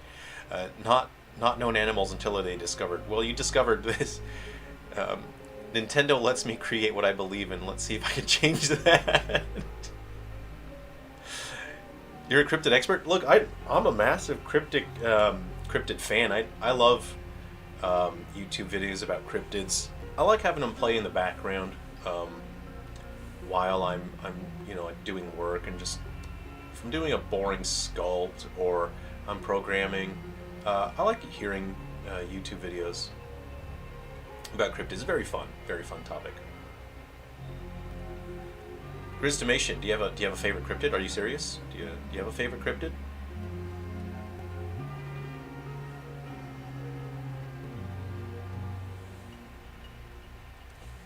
Let's see.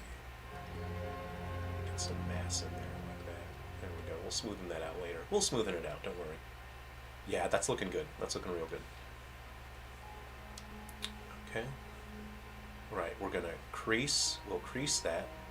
Get that in there. See, if this is nice and fleshy, you know, then you'll know that it's not like an insect, right? Because I don't want it to look like a necromorph. Okay, you get your little eyeballs, or elbow, eyeball, your little elbow spike over here.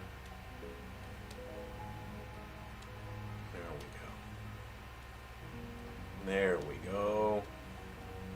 That's looking good. Well, you could spend all day on this guy. This is quite a detailed sculpt, actually, because I will have to spend a bit more time on these arms. So what we'll do today is we'll do a draft of this sculpt. We'll end the sculpt early, and so I can paint it. I'll do a quick rough paint job, and then we'll deploy it in engine because it's so satisfying and fun to watch it in engine. You know, so we'll do that after the stream. I'll come back and I'll have to spend more time sculpting this guy because these arms are really detailed, and I'd like them to be correct. You know, so then yeah, and I did that yesterday for yesterday's cryptid. And then at the end of the night, I'll have this guy rigged up and ready to roll. So, you know what? This is neat. This is really neat. I like this.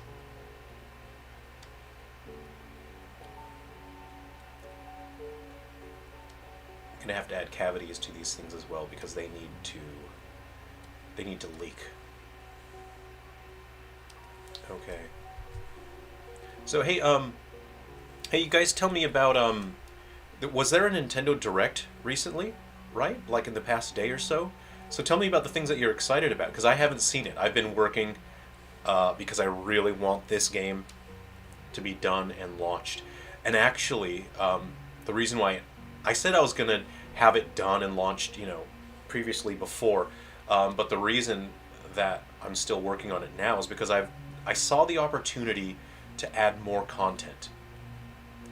And people have been telling me about the aspects of the game that they really enjoy, and they've been telling me how much time they've put into developing their characters and whatnot. And I saw that as an opportunity to give people more of what they want in a satisfying way.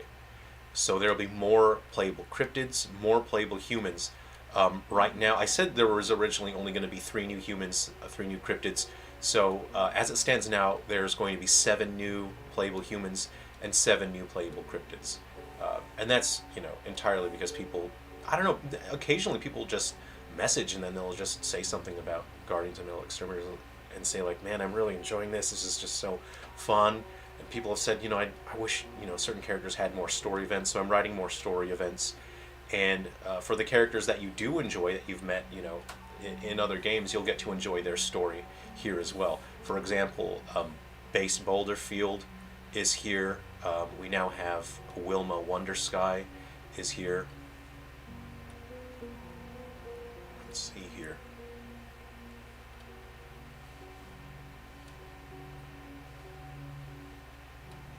And we'll crease and we'll pinch as well. So we got to grab that.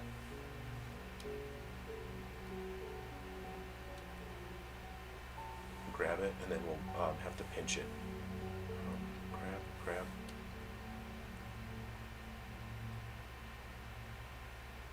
Oh, no. Turn off the global.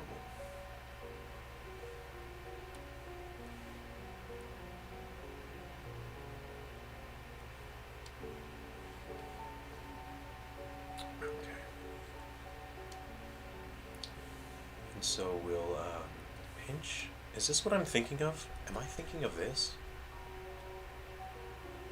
That's the tool that I want, but the size is too big. Okay, let's just zoom out. I'll zoom in. 1, 2. Turn that down. Okay, yeah. We'll smoothen that out. Don't worry about that. And then we'll pinch. Dang.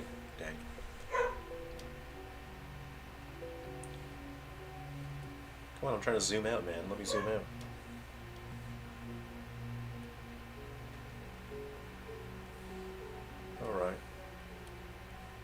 And we have one more arm to do. This is a complex design, isn't it? This is pretty complex. There we go. Alright, we gotta draw. We're gonna have to start smoothing some things here as well. So this part's kind of tedious, but you know, it has to be done.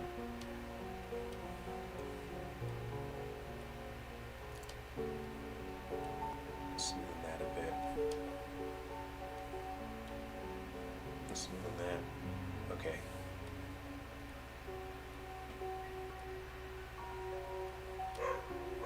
And then we'll go ahead and hold Alt, and then we'll just go through it like that.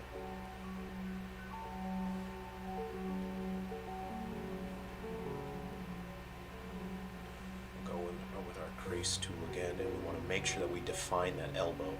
That has to be well defined there.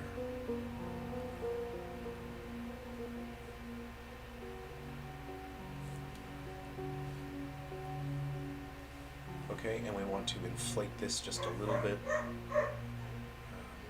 just where this bit attaches.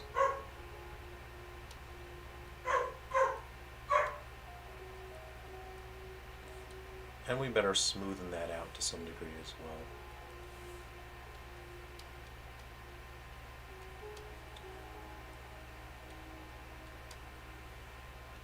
See, this is the kind of thing that I'll work on more after the stream, because it's quite tedious, and now it's really just dragging on.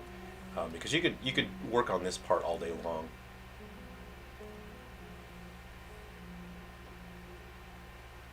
Okay, here we go.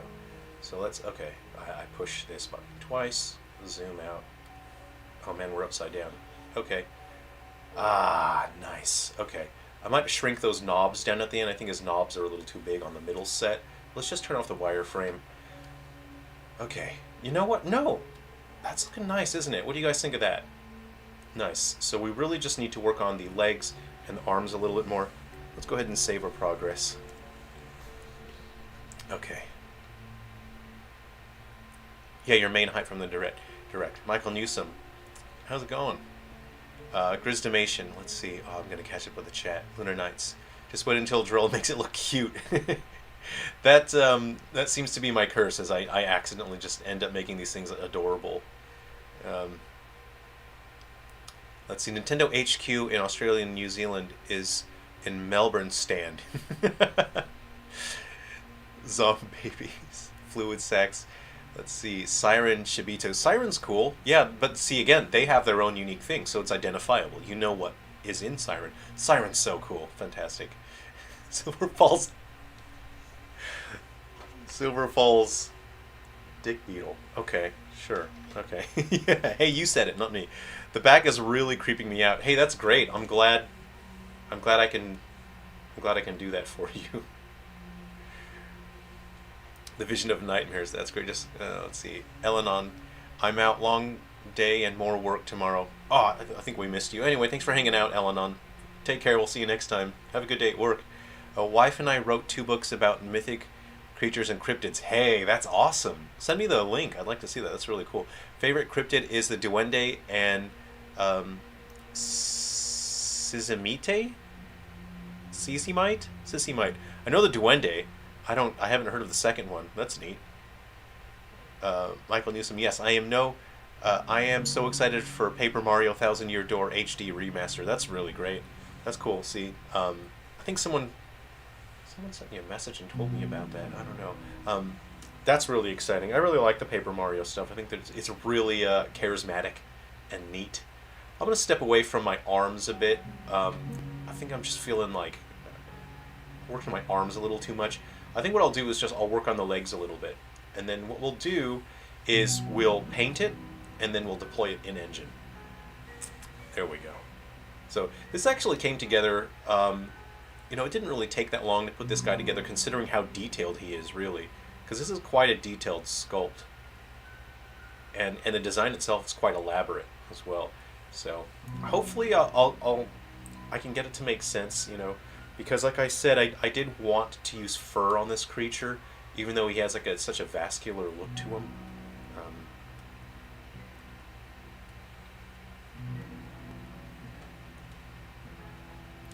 So hopefully, you know, I can get it to make sense visually. That's what I'm hoping for.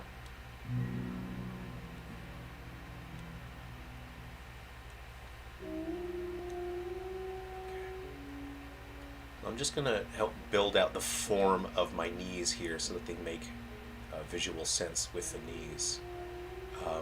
My favorite cryptid is, oh shoot, I like them all so much, which is that's like a cop-out answer. Let me think. I'm going to have to give that some thought, because I really like cryptids.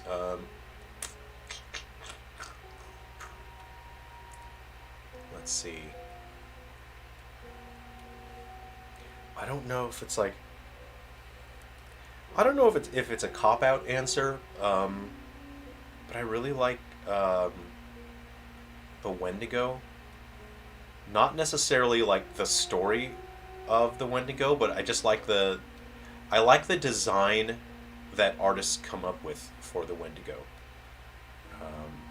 When you see art online of people that say, oh, here's how I think the Wendigo looks like, I think it's so great. And, you know, artists get to sort of add their 2 cents on what this thing could look like.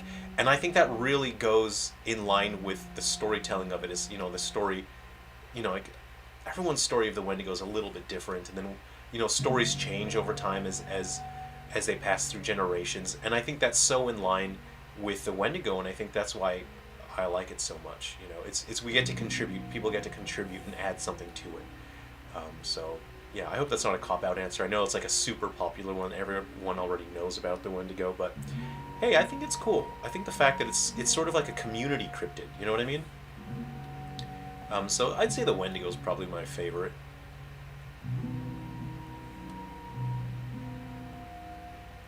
Alright, let's go ahead and smoothen out his calves here. Those are some chunky calves. We'll fix them chunky calves, won't we? This, man, the rig is going to be very frustrating, I can tell. This is going to be a tough rig. Alright.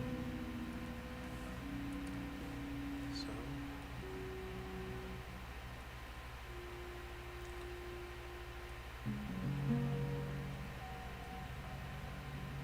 Smoothing that out, so don't worry.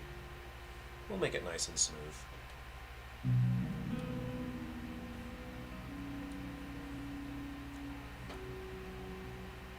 I'm kind of looking at where I want to build that up here, so I want to define the knee a bit, and then we'll give it some meat here like that. Okay, and it gives it a sense of tendons, you see? Now it looks like it's attached. There we go. There's our friend. Yeah, that's looking pretty nice. And just on the other side, let's go ahead and express a sense of tendons here as well here. See, so it looks like there's tendons and muscle underneath that. Yeah, what do you think of that? I'm pretty happy with that. We got to do something about these meat hammers though down here. Oh geez. Well, look, this is how it is, alright? There's a lot going on down here. It's kind of like malformed fingers that didn't really form correctly. That's what we're going for with these little fellows down here. So I think we're not going to give it too much logical form, because I want it to look like bones that are just mangled down there. Like, whoa, this thing, something happened when it was being formed, wherever it was being formed, and it's not right. Something's very wrong here. So that's what I'm going for with these sort of clubbed appendages down here. Yikes, these meat hammers down there are rough looking, aren't they? Alright.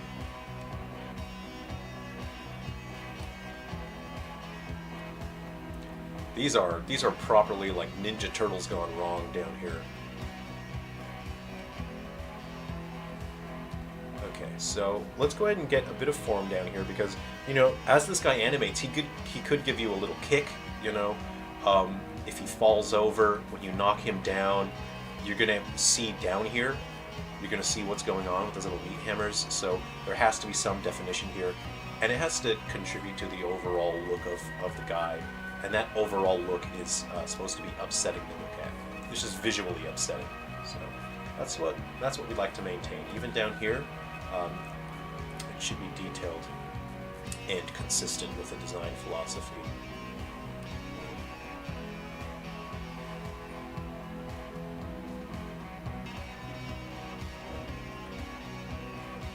Okay, I think that's good. Oof. Oh, those are some meaty boys down there. All right, I did say that we wanted to spread the legs out a little bit. I want see, here's the thing, right? From a distance, you can't tell what's going on. So I want the legs to be spread out so that from a distance you can see the shape of the dangling fluid sac. Let's go ahead and use our grab tool now. Let's zoom out a bit. We want to grab a fair bit of the legs because we don't want to malform the legs. Now, I like the shape that they are. I just want to move them without changing shape.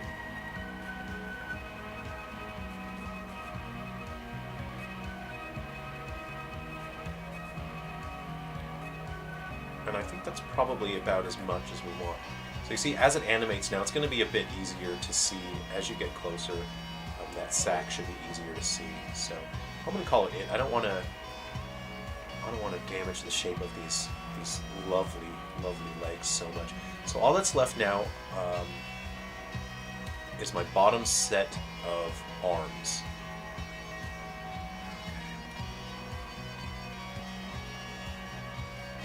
Did change the shape on that a little bit. I'm just going to try to do a little bit of a repair job here. Okay. Yeah, oof. Oh, that's rough looking, isn't it? Let's go ahead and bring these back a little bit. I think I may have deformed that a little bit earlier in a way that I'm not super happy with. So let's go ahead and bring that back just a bit. Okay, that's looking better. Let's see here. I think I might move these out a little. No, I'm accidentally deforming it in a way that it betrays the design here.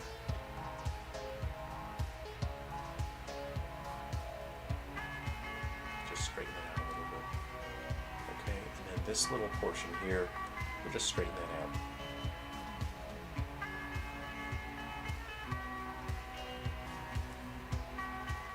Okay, and I'm feeling that. I'm really feeling that. What do you guys think?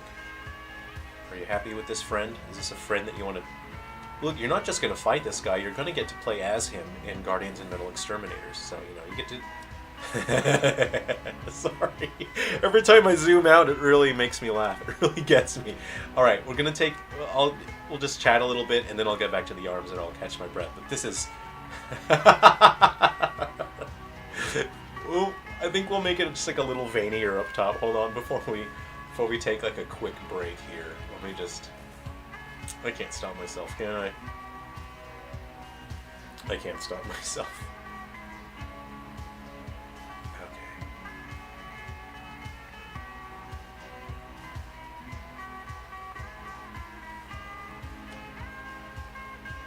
I'm kind of thinking I'd like some veins up here, so let's go ahead and go... Oop. Too thick, huh?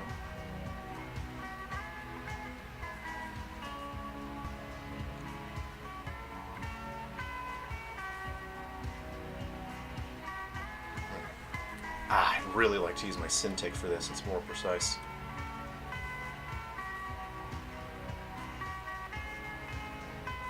Let's build up this ridge up here just a little bit.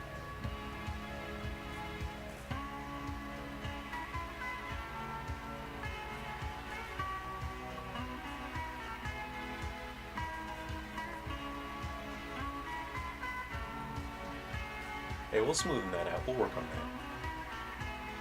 We'll smoothen that. Okay, let's kill the wireframe for a second.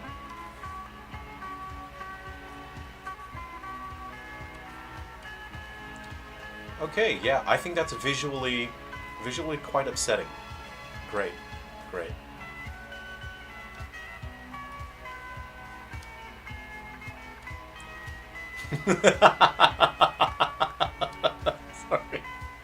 Sorry, I can't stop. Whew. Okay, I'm a professional. Okay. Your main hype from the direct is F-Zero 99. There's a new F-Zero coming? Wow, that's great. Cool, I'm looking forward to that. Contra looks cool. Is it a new Contra? Is it a remake? Or is it a port? Contra, that's a given. Also, the Tomb Raider collection. Oh, cool. Michael Newsom, there's a Tomb Raider collection. So is that a port? Like a port collection, or are they doing any remastering on that collection? Everything that, Camilla, hi, how's it going? Everything that interested me in the direct is a year away, so I'm playing Spirit Tracks. I love it. I used to love it so much. Hey, that's great. So I had a tough time playing Spirit Tracks on, I had that on, oh no, I tried playing that on my original 3DS, and the screen wasn't very big, so my hand kept covering the screen, so I couldn't see the enemies. I was getting hit in Spirit Tracks. Then I purchased it on the Nintendo Wii U. And I really enjoyed it because I could use the large touchscreen to play Spirit Tracks, and then I enjoyed the game because then it was easier to see enemies, you know, and I can avoid them and deal with them properly. So hey, that's great. F-Zero. Lol's still here. Oh, hey, great. Elenon, what is the purpose of the sack? So the sack holds the fluids, and this thing, his code name is, or his theme is reflux, acid reflux. So he's constantly leaking and spitting out acid fluid. So all of his appendages will be leaking, constantly leaking, and his main head will be leaking. His main top hole.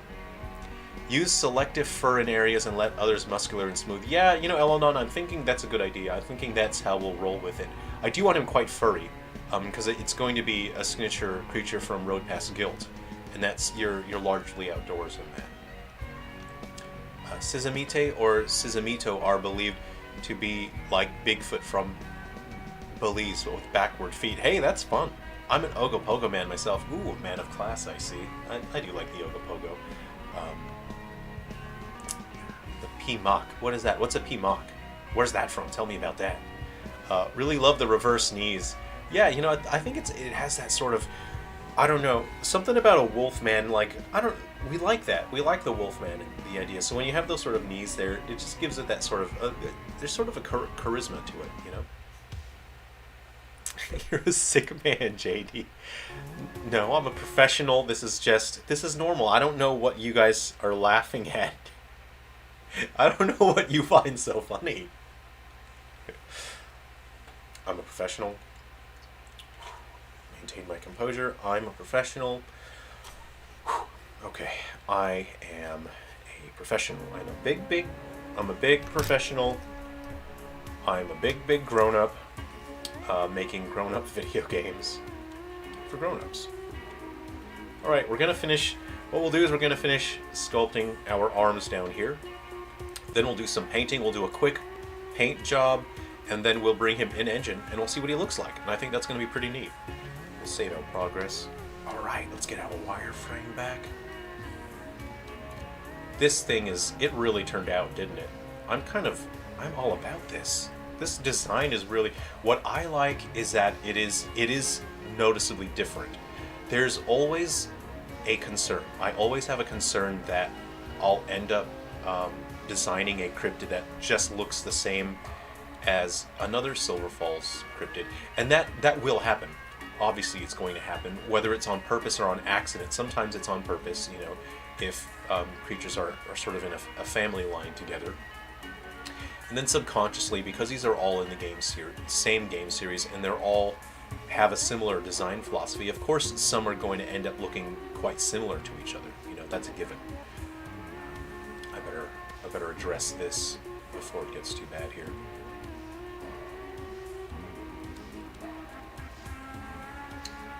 Okay. So that's why I have to strive to come up with ideas that I think are true to the design philosophy of the series so far, but they are interesting, and they bring something new to the table, and they allow me to evolve and grow the series in a way that is satisfying.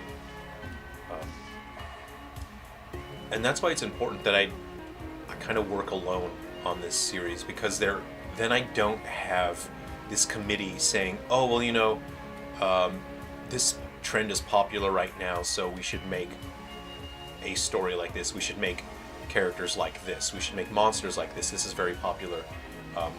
And I'm very against that mentality. I absolutely hate that made by committee design philosophy. That absolutely frustrates me.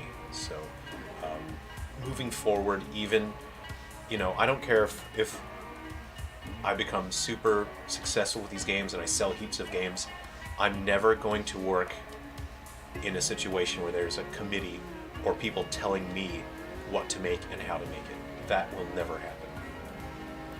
And so that just means that I have to work extra hard. And in order to make that goal, that dream a reality, I have to keep working hard. And I don't have the luxury of taking it easy on these games and just relaxing. So I'm happy with that. And with this new setup, as you guys can see, we can just hang out, and this is fun. I think this is a great way. I can keep working on the games. We can relax and hang out and have fun together, and we can come up with fun creatures here.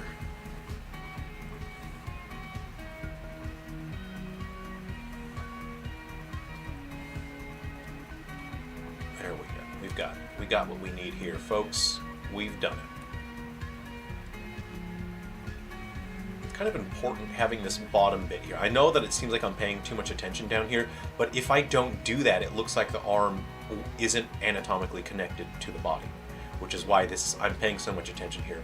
You'll see when I zoom out. It'll make more sense once I zoom out. Okay, what we'll do is we'll use the grab tool now.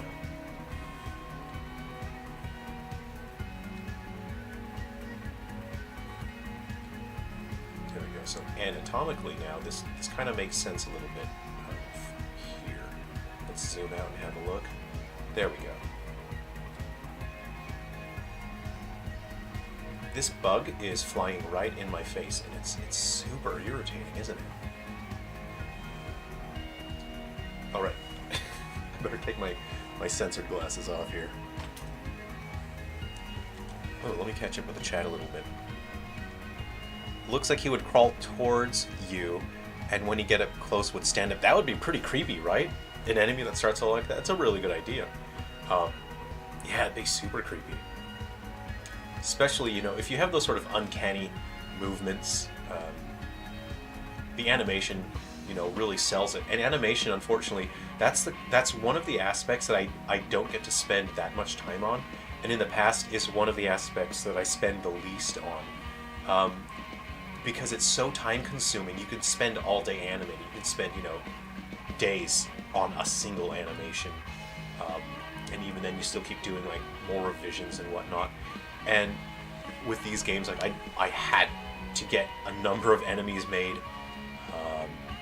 and I had to do everything very quickly. So the animations are things that I would like to be able to spend more time fine-tuning. And just having more character. That's what I want with the animations. I want to have more interesting communication of character. I have my green screen set up here, so I can do motion capture for human animations, and for the creatures, I'll still have to hand animate them, which, ugh, you know, ugh, right? Am I right? Ugh. But I want to spend more time so that they're interesting. They're cool and creepy and interesting.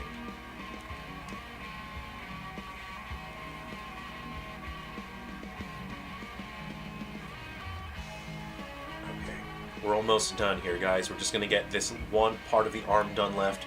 We're going to do a quick, you know, rough draft paint job, and then we're going to put them in engine, and I think that's going to be cool. All right, so I'm thinking in about 5 minutes, 5 to 10 minutes, we'll be able to start painting.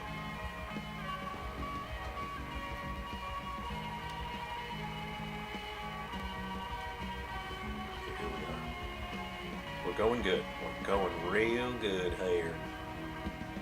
Let's get that. Oop, a bit too much. Put too much clay on there, didn't I?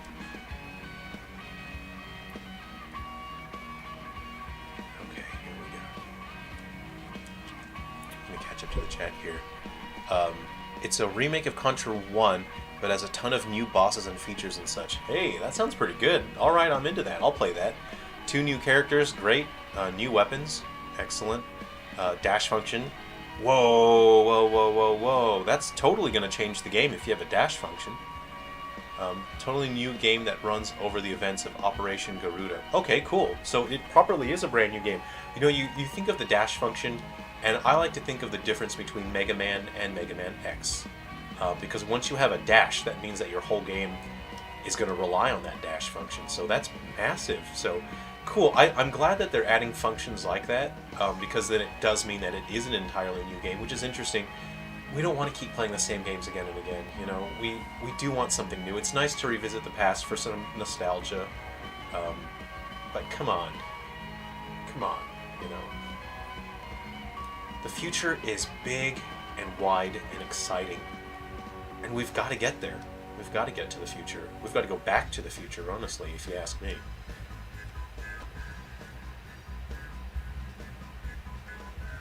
No.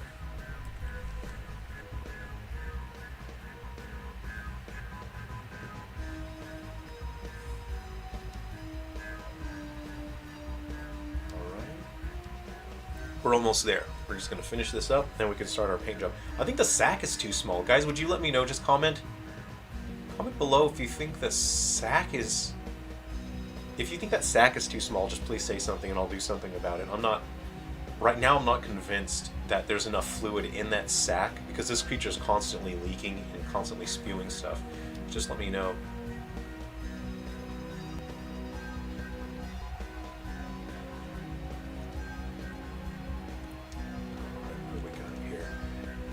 The sack holds fluid. Well, yeah. What else goes in a sack? I'm sorry. Are those sensor bar sunglasses? Crunkus. Yes. So, I've been explaining the situation of Unity to people. People were asking about Unity, and I'm explaining how Unity is being destroyed by the greedy CEO, John Riccitello, or whatever his name is, and it's come to my attention that he may go on the dark web and hire an assassin to kill me. So if I stop live streaming, if I disappear, then it's because the CEO of Unity hired an assassin to kill me. So you guys just, I'm saying it here, if I go missing anytime within the next week or month or so, it's because the Unity CEO couldn't handle a literal nobody on the internet saying something negative about him.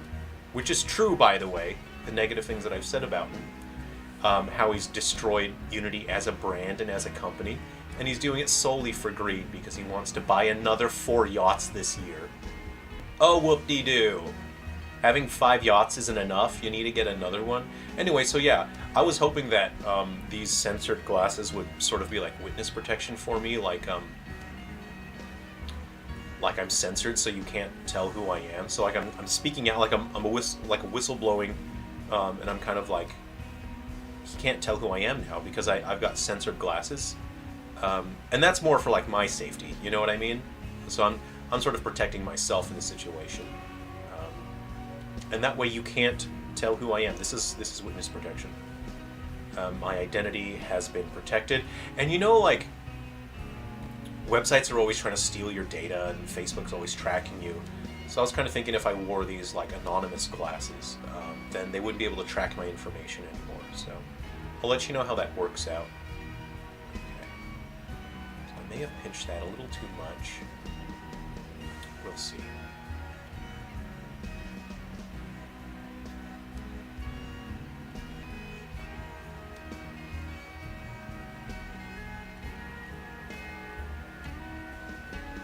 Need to grab that and extend that a little bit here.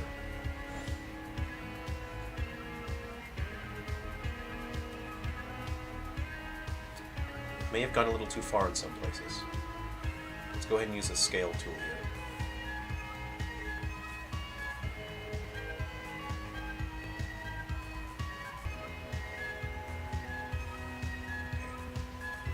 Make sure we save our progress.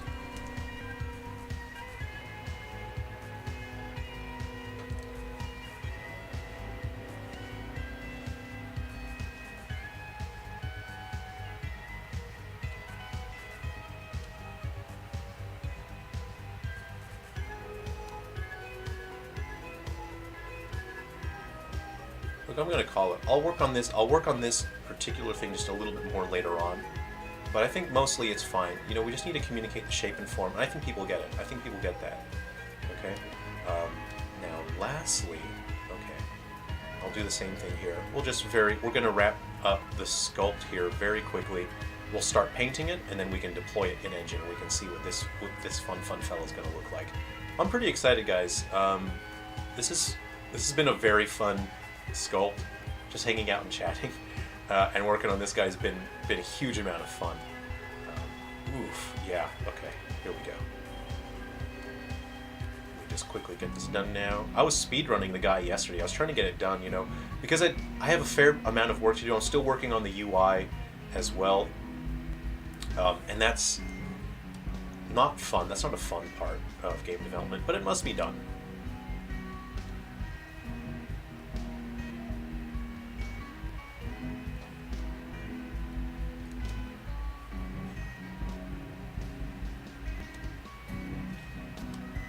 Okay, I think we're getting there. All right. We'll run the smooth tool. There we go. This is looking good. We gotta strengthen that smooth tool a bit.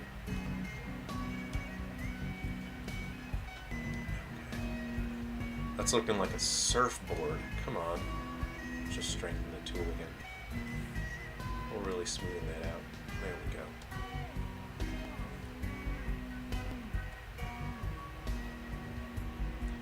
Okay, we're almost done with his arm. We're almost there. Let's just crease it a little bit more, and then we will, just want that to be obvious, we'll use a bit of our draw tool to fill in the blanks just a little bit more. Okay, back to the draw tool. Anyway, you know, because this design is kind of, it seems like it's a little adult rated, I thought it'd be important to wear my censored glasses while working on this design. It just seemed like it'd be an appropriate measure to take, you know. Oops, too much. Let's go ahead and dial that down just a little bit. Give me a second, I'll catch up to the chat in just a second. I just want to finish working on this arm. And then painting is quite a bit easier, so we can chat. I'll catch up to the chat. We can talk a bit more freely once I start painting here. Alright. And we'll get a knob on this guy. Here we go. Let's get our knobs. Okay. And of course I have to put holes in these knobs because they're going to be leaking as well.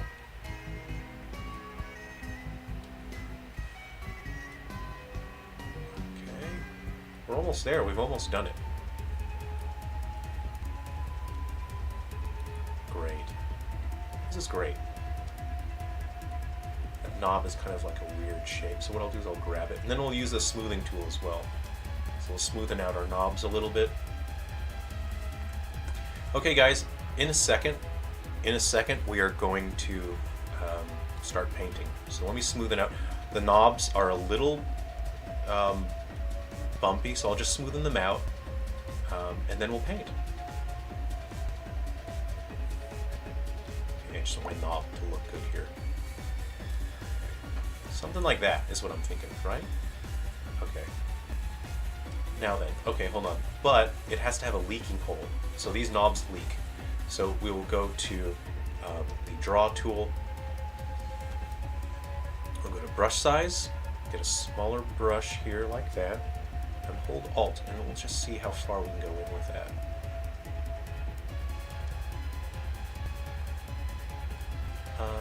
Yeah.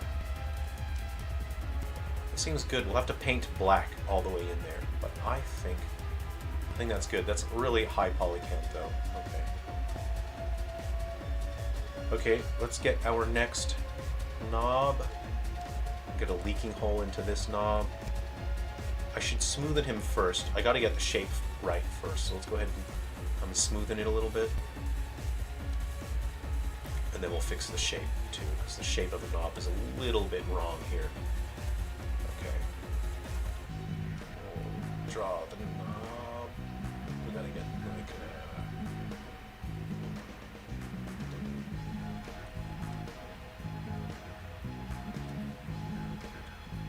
and And then I think this knob is a bit too big. I think it's bigger than the other ones.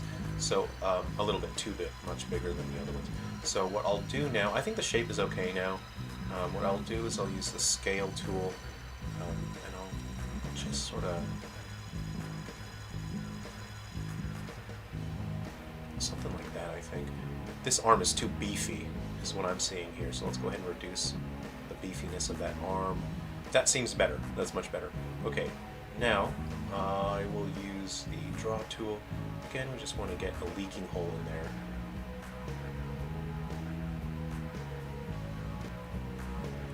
Okay, we'll hold Alt. Oh no, that's too big. Reduce the size a little. Save. Okay. Maybe I'll zoom in.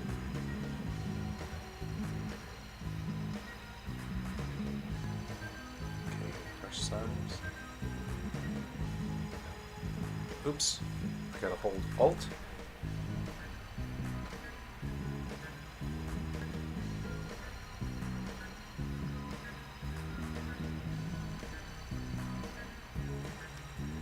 Okay. That's a pretty good leaking hole. Lastly, we're going to zoom out here. Alt. Okay. We're going to smoothen out this knob. This is the bumpiest knob of them all, honestly.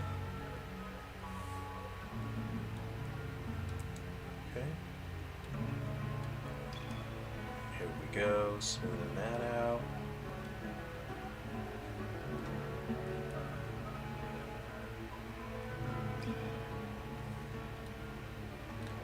I'll just work on the shape a little bit, or actually it's a little small. This knob's a little small, so I'm going to use the scale tool, and I accidentally used the grab tool. So let's go ahead and go up to scale instead, and we'll just bring that up, make the size bigger. There you go. Let me zoom out. I'm going to compare the knob ratio size here. Okay, yeah, that's looking good. That's looking real good. What we're going to do is going to put a hole in this knob now. Use the draw tool. Hit save. Hold Alt.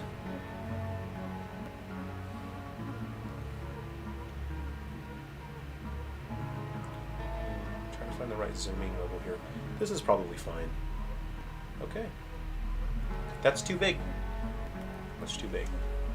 So I'll zoom in. Alt.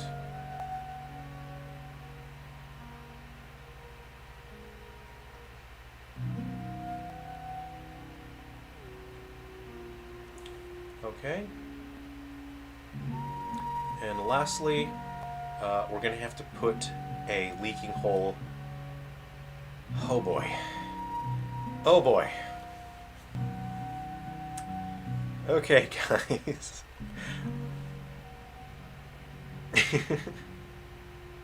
We're going to have to put a leaking hole on the main leaker.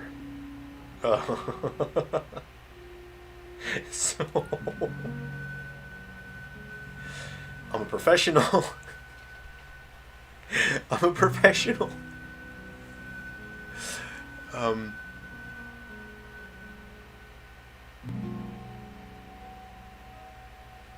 Oh, Gino's A.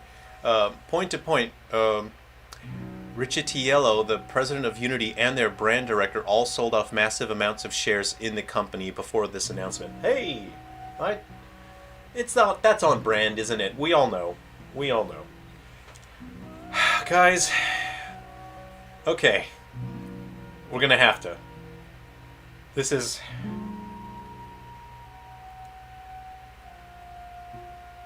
Here's the thing.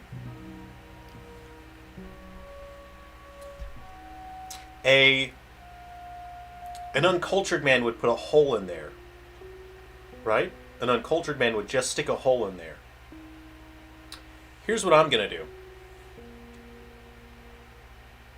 This is because it's... I'm not just making like a member, am I? You know? I wouldn't just do that. So what I'm gonna do is give him a nice little mouth. Like that. Hold on. Here's the thing.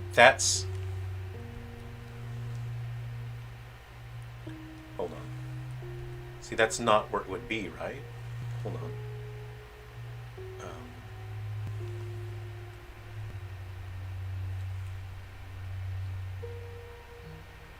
I don't know where the redo button is. Well, too bad. Here's what I'm looking at, okay? This is what we're going to do now.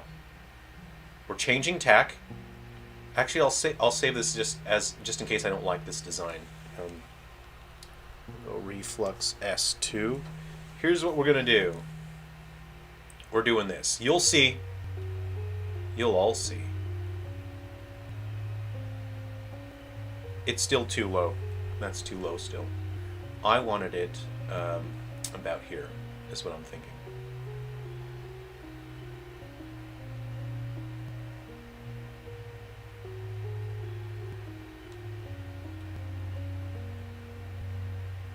Okay.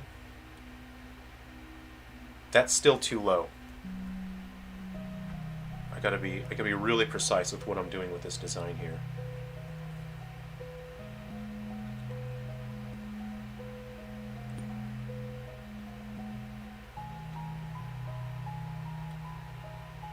You'll see. You'll all see. Okay, I actually need to take these off so I can see properly, though. I would say. Okay. All right.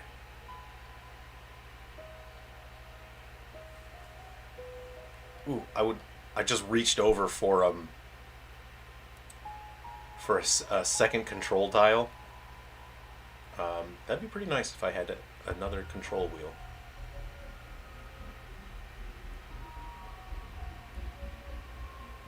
Here's what's going to happen.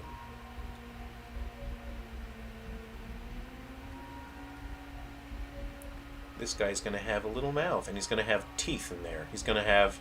I'm going to ask if I can get the Sonic the Hedgehog teeth from the movie, because I don't think they're using that asset. So I think it's fine if I use it. I'll just ask them, you know, no big deal.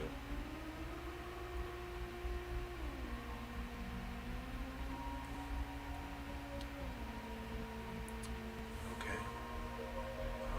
We're going to simplify what's in there. Because I can see that getting messed up in there, right? Yeah. Okay, guys, we're almost done with the sculpt. We're going to start painting in a minute now. I just need to make sure my mouth makes sense. Here we go. We're going to use the grab tool now. I think this is it. I think we've got our design. You'll see. In engine, I'm going to give him some teeth.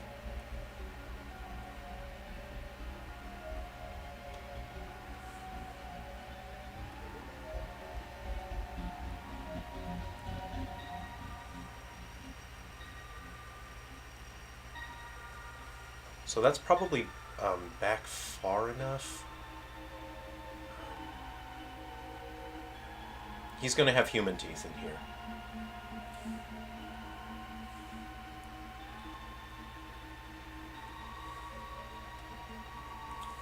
I just need to make sure it's back far enough. Okay.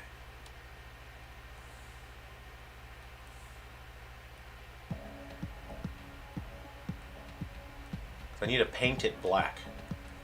You know, I see a window and I want to paint it black. Okay, let's kill our wireframe for a second. Alright, look at our friend! Oh dear, oh dear. I'm looking at the overall situation now. Yikes. Let's go ahead and I'm just going to fix a small portion on the legs here. I see it's deformed out of shape a little bit. Let's go ahead and just bring that back into shape there. That should do it. That should be good. Alright guys, what do you think of this? Let's start painting it. Let's paint it. I'm pretty happy with that. So what I'll do is I'll save it as a revision now. We're going to go S3. We're going to reduce the poly count a bit since the poly count's way too high right now. We're at 875,000 triangles. So first I'll use the reduce brush, and then I'll just use a universal reduction afterwards as well. So again, this is just a temporary thing. I'll come back later on and do a more careful job with this reduction, but right now I just want to make it so that our computer doesn't crash trying to paint this thing. too many. Well, you know, I'm not working on PS5, so I don't get unlimited polygons. That's the thing. Look, we're already down like 200,000 triangles just there. Let's see, we're at 600, we're at 5.7, 5.4. Oh, hey, what about the sack? Do you guys think the sack is the right size, or do you think it should be a bit bigger?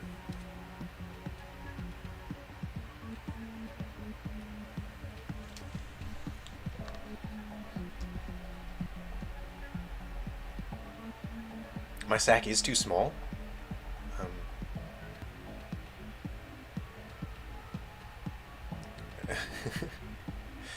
Yeah, diversity committees. Oh, yikes! Can you imagine? And that's one concern I had, because when I'm writing Silver Falls, there are characters from you know, different cultures from around the world, and for me, um, like, okay, I'll share this because I don't really tell people this, but I like writing characters of different cultures, especially from different parts of the world. Um, so for personally, this is like a personal secret between me and you guys. Um, because for me, it's an excuse to learn about other places in the world. I like to learn about other cultures, the history of other places, the attitudes, um, you know, what people are like from other countries. So I like writing characters from other cultures because it's an excuse for me to go and do research and learn. So that's like a little personal thing for me, anyway. Um, but there's always a concern that, you know, because I'll have a game where it's like there's significantly more, you know, females or whatnot in the story, and there's always the concern like, oh, ew, this game is more woke than the other one because all the characters are women. Oh, this and that. There's always going to be that concern, and you always run the risk of that, you know. And I'm not a violent man, but if anyone complains that my game has too many like black characters in it, I'm probably gonna walk over and I'm gonna hit you. Don't complain about that. For starters, it's my game, so I'm gonna make what I want. And secondly, don't complain if there's black characters in my story, you know. So there you go. All right, you know what? Let's just go ahead and we'll just go ahead and make this, because I can see people saying that my sack might not be that big. Okay. Yeah, apparently he was also the CEO of EA when they started with all the microtransaction stuff, so it tracks. Absolutely. That's the John that we know and hate. So there we go. Food for thought. Which game is this creature for? This is for Road Past Guilt. It's our turn-based, our JRPG, but also he'll be code linker. Sorry. He'll be code linker data for Guardians and Metal Exterminators. So I have to create him now, even though he's not.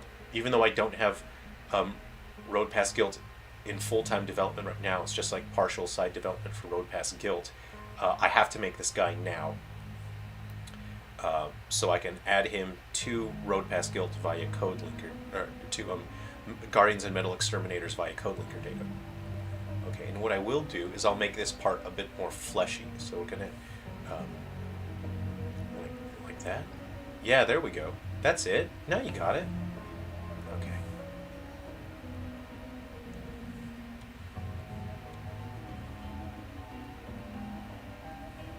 Like that. Okay, then we hold Alt, and we'll bring it in a bit.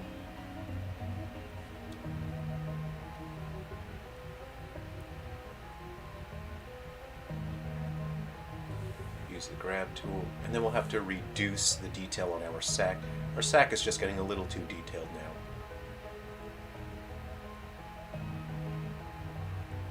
There we go. That's our friend. There's our friend. That's what we like. There we go. And let's get ready to paint this fun boy here. Okay, now take a look at that. What a fun friend, isn't it? Yeah, let's just fix the shape a little bit here.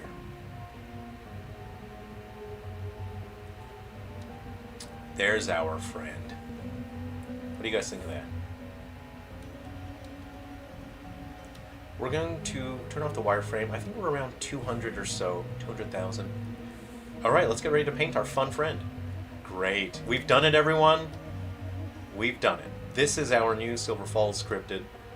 Let's go ahead and give this a save. We'll save it as S3 now. Oh no, S4. Okay, great, great. Time to give him a paint. Oh, I'm using the wrong computer here, aren't I? I sure am. I sure am. We'll click paint. What a fun friend. Alright, I'll catch up with the chat now. Gino's a Grizzly Dimension say looks like sabotage. Yeah, insider trading at the very least. But they hope the company folds before next year, so it won't matter. My knob is too big. It's the Peyronie's disease monster. Yes, the gland's mouth. Much more tasteful. It is tasteful. It's cultured, alright? It is cultured because it has human teeth. I think that mouth worked. Damn, that's too low. Puts it lower. Making a skeleton for that thing is going to be tedious. It's going to be a nightmare. Anything with lots of arms, like the metal exterminators, I think is the rig that took the longest. It's either that or, you know, in the steel mill in 3 Down Stars, that creature, doing the rig for that guy. Oh man, that was, whew, that was something. Yeah, now that is a bountiful sack, much more fluid. Yeah. What game should we expect to release next? So the game that's coming next is Guardians of Metal Exterminators, as Gino said. So that's coming to the Nintendo Switch. As you can see, there's going to be significantly more new content, more playable humans and playable cryptids, more story, total graphical overhaul, 5 new tracks of music. Then either Duck Season or 3DS HD. Actually, Face Takers should be coming soon. I'd like to do Face Takers, then Duck Season. Okay, use a bear trap. I believe so. Nice. Michael Newsom, I love it so much. This thing. Oh, this thing. Okay. Alright, so here's what we want to do. I'm going to load in our set that we have already. I have a couple textures that I have on my other on my other workstation that I'd like to bring in. I think those textures would work really well. But for now, let's just go ahead and start. Oh, I don't have the fur on this one. Okay, I might. I think I'd have to grab some files then, because my fur is not where. It's not on this workstation here. I'm just gonna hit a Control F here. I'm gonna see. I suspect that I should have my fur textures in here, so I'm gonna let Windows try and find that for me. If AI was real, because it's not, you know it's not, because AI is just a marketing gimmick and a lie to sell to investors. If AI was real, then I would say, AI, I need my fur texture. Can you find that for me? Find the fur texture for me. And then AI would go, now searching your asset database. Searching for high resolution fur texture files. And then the AI would find it, and then it would say, sir, this texture resolution is only 2048 by 2048. Would you like me to upscale the texture for you? And I would say, yes, please do so. And then it would upscale the texture resolution for me. And then my computer would crash because it would increase the resolution too high, because the AI actually isn't that smart. It wouldn't ask.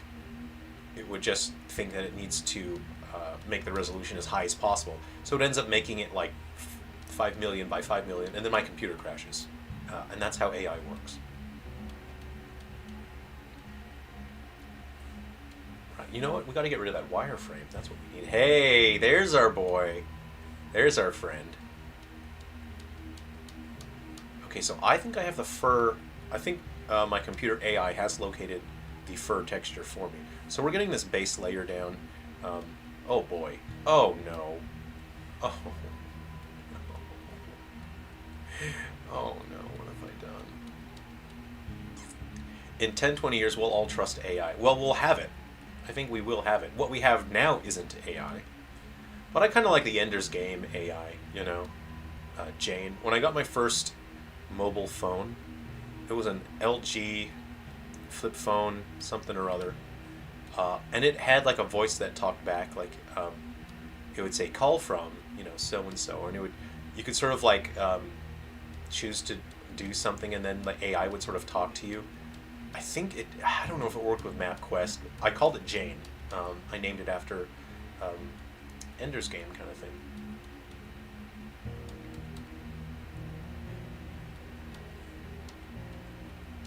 Forget crashing. That computer just launched into the ISS satellite. Yeah. So I know a lot of like, I think we're gonna break a lot of things once we have real AI, because I think we're gonna ask it to do things that are beyond the limitations of what is reasonable in terms of our hardware, and then we'll be sorry. We'll all be sorry.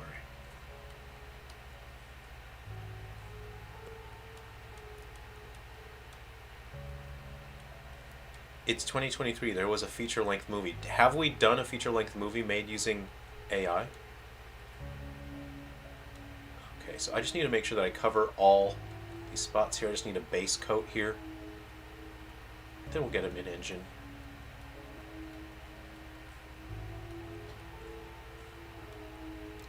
How are you guys feeling about...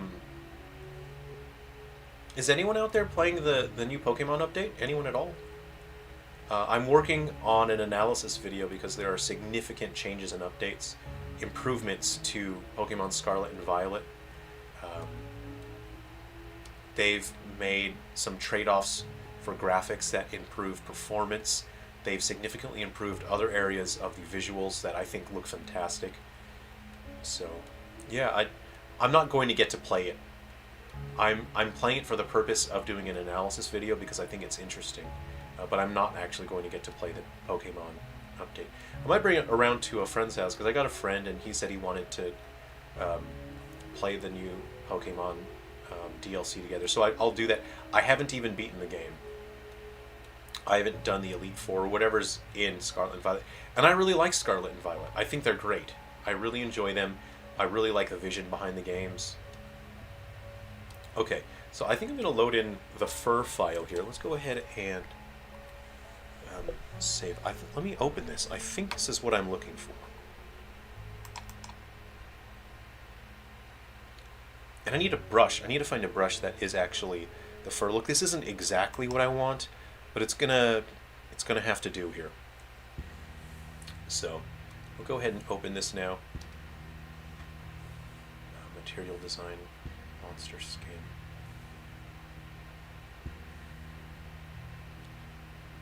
What was that? What was in my textures download there? Do I got another fur in there? I'd like to open this, please. Okay, thinking. It crashed, which is fine. That's fine because I just saved it. I probably shouldn't have Unity open like that because it's taking up so many resources, isn't it? Okay, we'll just open up Sculptress again. No big deal. Alright guys, we're pretty close to getting this sculpt done. We're going to do a quick paint, and then in a couple of minutes we'll have it in engine and we can see what it looks like with the lighting and everything.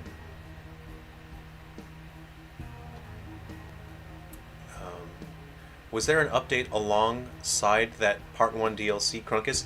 Yes, so with the new Scarlet and Violet DLC, which just went live, the game was updated and there are significant improvements. Didn't I just save? I thought I saved.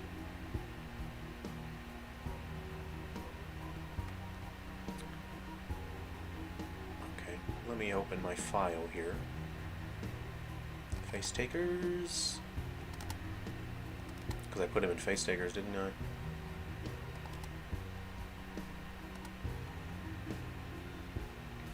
Okay. Just waiting for Sculptress to open my file now. An Ender's Game is as obscure a reference as ever. Yeah, isn't it ever? Um, Word, but you're not allowed to like OSC books anymore. Um, yeah, didn't he say? Didn't he voice some thoughts that are not real great? Scott Card. It's a little unfortunate. A little unfortunate. I think if you create something, um, it's easy to, um, especially when you become famous and popular and everybody knows you, everyone's read your book. I think you you become arrogant and you start to think that, oh man, I have the best opinions and I can say whatever I want and I'm just a wonderful, beautiful creature and I'm perfect. And I think that's problematic. Um, because when this is why I don't ever call people um, my fans, and even saying that like just now is uncomfortable for me, um, because when you are held up on a pedestal and people treat you like a god, you you have no choice but to start thinking like you're a god and feeling like you're a god, and you feel like you're above other people, and that there's no turning back from that. Um, and so I think it's really important to not um, let yourself get caught in a cycle of, oh, I'm so successful and famous, I'm a god, I can say what I want, I can do what I want. Sure, you're free to think what you want, obviously, but you have to understand when saying an opinion that um, is quite damaging to your brand is not fair for the people who enjoy what you have created. Because now people can't separate the art from the creator in a way to where they can't think about the horrible racist, homophobic, xenophobic things that you've said. So, unfortunately, I think people, if you say that you have fans, you will inevitably consider yourself a god, and you will consider yourself above other people. So I never say that I have fans. In normal conversation when I'm talking about Silver Falls, and I'm talking about you guys to people in real life, I refer to my supporters, because I think if you have supporters, then that you're on equal standing. You're all treated as equals, because now I can't do my work and I can't exist without you guys. So we're equals, and you are enjoying these weird testicle-shaped things that I make. I don't know why you're enjoying things shaped like this, and I don't know why I'm still drawing them and designing them. But look, you and I have this relationship that works. And I can't call you my fans, because if I did, then I would get into that Orson Scott Card headspace where I think I'm a god. I would start to think I'm J.K. Rowling, and I think I'm a god. And you cannot do that, because once you do, you will destroy yourself. You will destroy everything that you have created. So I'll never say that I have fans. I've got supporters, and we're all equals here. Man, gotta paint under my arms, but it's kind of like difficult to get in there. You know what I mean? It's the hardest. It's such a small, fine point to paint there. Look, I don't even know why I'm wasting so much time with this. This is just a rough draft. I shouldn't be caring so much. Anyway, this is really upsetting looking, isn't it? I just want it really like veiny, vascular looking. Ugh. Ugh. Am I right? Am I right, guys? Ugh. Ugh here. Alright. Oh, that's too veiny. Okay. What kind of shader can we use? Ah! No! What have I done? Let's just take a step back here.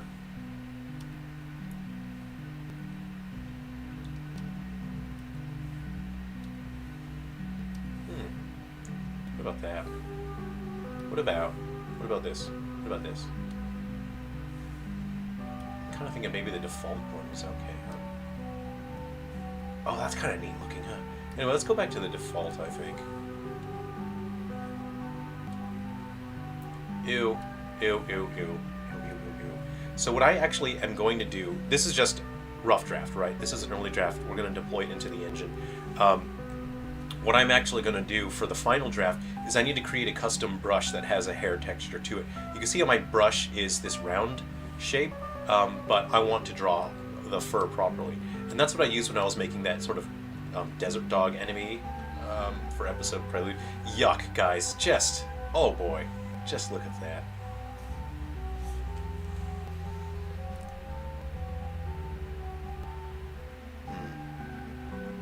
Yeah, Ender's Game is awesome. Yeah, I really like the book. I really like the story. I had to read that book in middle school. I did read it in middle school, but of my own volition. Ooh, a man of culture, I see. Well, good. I'll have to load up Scarlet. Yeah, and you'll probably notice some visual improvements right off the bat. There will be significant performance improvements. There's still some weird glitches in Scarlet and Violet, which haven't been fixed. And it's probably, at this point, it's too difficult to fix. Well, good. I'll have to load up Scarlet. What happened with Orson Scott Card? He's always been a Mormon, so we started sharing some Mormon views very publicly, which are of a caliber. Not just that, but just saying disagreeable things. Not fans, air-powered friends. Yes, air-powered. Well, see, here's the thing. What really irritates me about content creators, and I refuse to call myself a content creator, and I refuse to be a YouTuber, because YouTubers use the word friends to manipulate people. They'll say, oh, you guys are my friends. Also, don't forget to subscribe to my Patreon and sign up to support me on YouTube here. And it's kind of like, whoa, whoa, whoa, whoa, whoa, hold on a second. You don't even know these people, and you're using emotional manipulation to make them support you. Like, what is up with that? And I really don't like that. So I don't like to call... I won't use that word. I won't use any kind of emotional manipulation like that. I really dislike that very much. And I've unsubscribed from people when I can see that they're pushing that sort of emotional manipulation too far. It's wrong. It's absolutely wrong. You should not do that.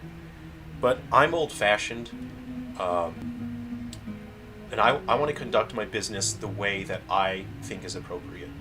And if that means that I make less money, then that's just too bad, man. Because money don't bring you happiness, and it doesn't bring you a sense of accomplishment. It doesn't bring you a sense of peace. And money sure as hell don't bring back people that you've lost, that you can't get back anymore. So money ain't important, man. You know, John Riccitello, money ain't everything. It sure ain't gonna bring back unity after it dies. Well, okay, well, it can, you know, but the reputation is broken. The reputation's done. This is upsetting. I think I've done something that's really upsetting here. What am I doing? What am I doing here? Oh no, it needs to be a darker fur. That's the problem. Here, I'll just do that really quick. Let me just make a darker fur.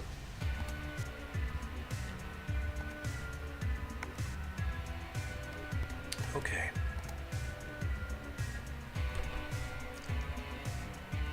Crunkus, I will call myself a fan of yours, but you never need to do the same back. Well, see, that's totally fine. I'm never going to tell you guys, you know, what you can and can't do. And, you know, I'll call myself a fan of things because I am. I'm a massive fan of Resident Evil, Silent Hill, all that stuff, you know. And I like many of the same things that you guys enjoy. So, and I can say that. I can say I'm a fan of things. But that's different, you know. They're already a big, established brand. And, you know, I'm happy to call myself a fan of those things. So what's a really cheap, easy way I can do this? I'm going to use the color balance. I'm just going to chuck some color on here like that. Here's what I'm kind of thinking, right? I can't fully see my icons that are down there because I'm using a capture card here. Part of my screen's missing. No, please don't maximize. Okay, what I'm going to do is actually just create a layer and multiply it. Okay, there we go. So I'll create a new layer. Let me see here. I'll just pick like a dark brown, won't I? Pick a dark brown. Shift backspace is to fill that. So we've got a full color here. Let's go ahead and multiply. That's not exactly what I want, you know, that's not blending the way I want it to. What do we got? Color burn? Color burn looks kind of sick, doesn't it? Okay.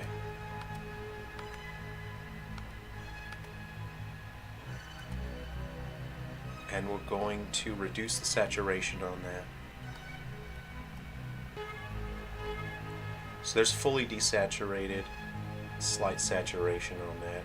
I'm kind of feeling like maybe it should overall be more gray, you know what I'm saying? That looks pretty good. What do you guys think? What do you think of that?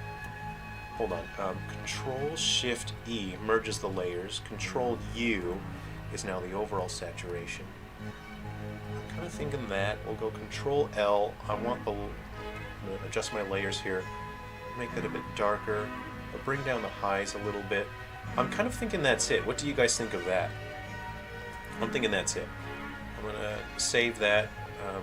JPEGs. Yikes. Yowza. Okay. Fur. Let's go fur darker. Dark brown. Here we go. Okay. We've saved that PNG file. Let's go ahead and close out of Photoshop now. We're done with that. We're going to load in this new fur here because this light color fur is not really meshing well, is it? Okay.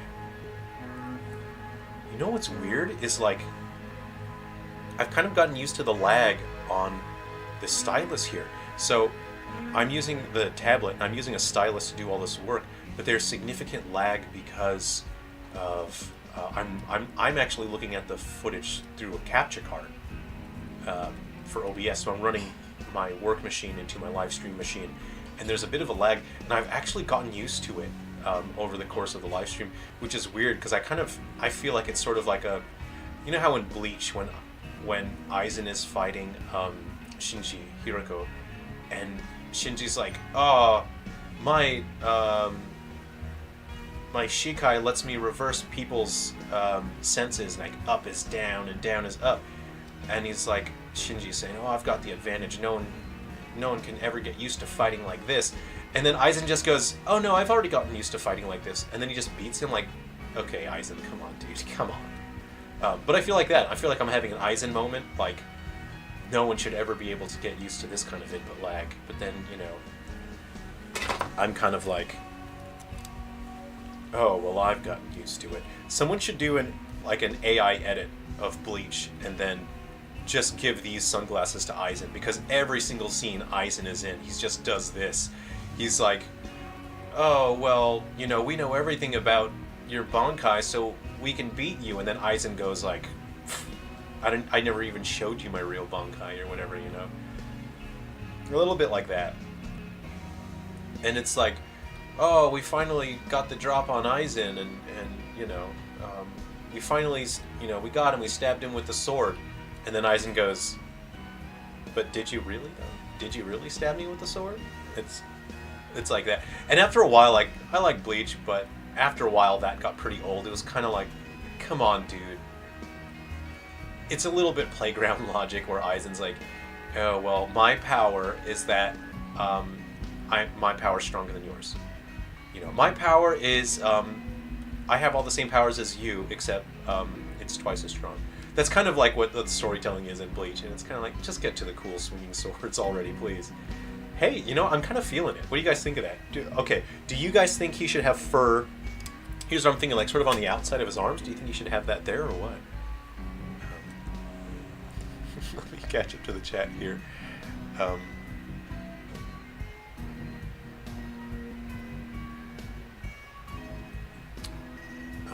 Gino say, we are Sungrad employees. I mean, technically, yeah, because you guys help me spread the word. You tell other people about the games. You help run the Discord. You really help me on social media. So it's like, yeah, in a way, you guys do a significant amount of work. You really help. You know? This is.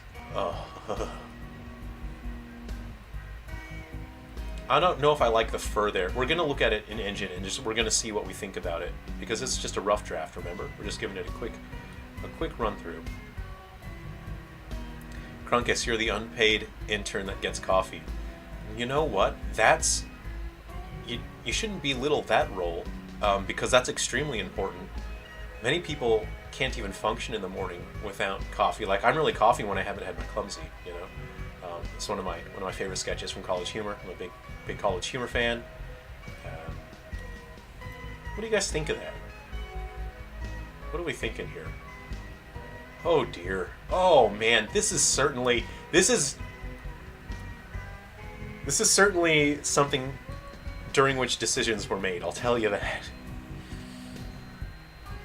Mara from SMT before he got the wheelchair.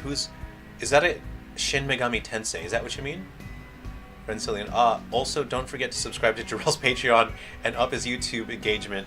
You know, I kind of, you know, people have asked to sort of turn on that YouTube support thing, and I don't really know about that, you know, because I don't want to ask people for money like that. But it's kind of like, I never want to be the guy that's like, yo, what up, my best friends? You guys are my best friends, you know.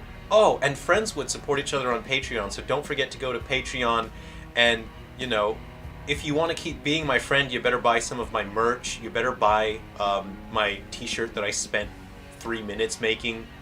So you better buy my shirt, and do that thing where you just give me $5 on YouTube on the live stream. Just give me the $5, please, or else I'll stop calling you my friend.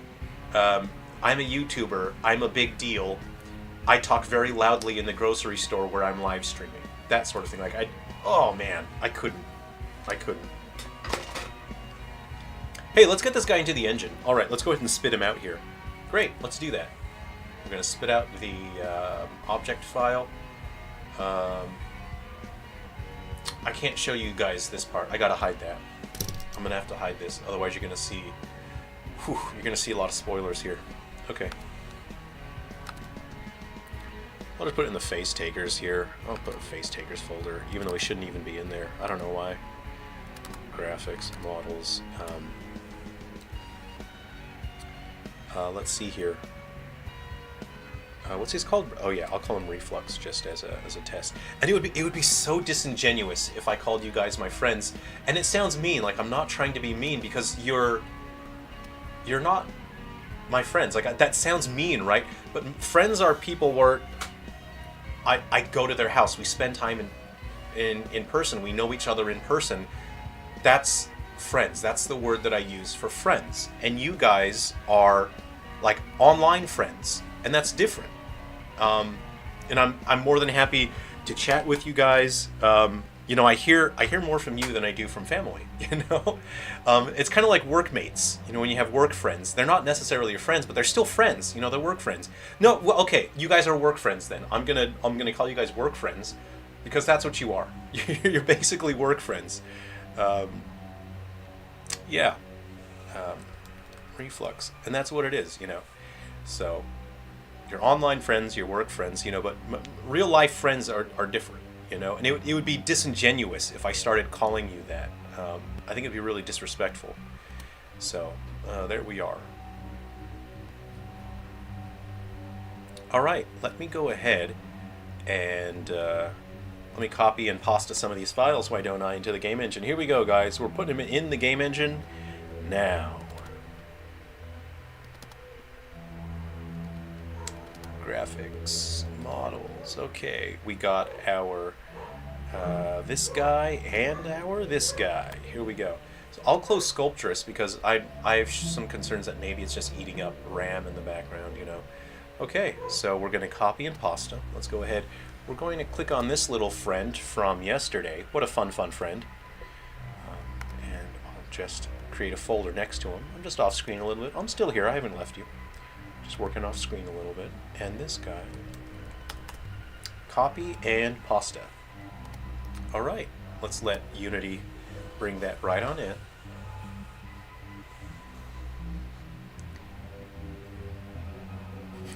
Gina say nice, veiny and hairy, just how I like him. It's so much worse that its belly is still hairless. Yeah, I think I'd like that. I think I want to have more bald patches there. I know I covered over it.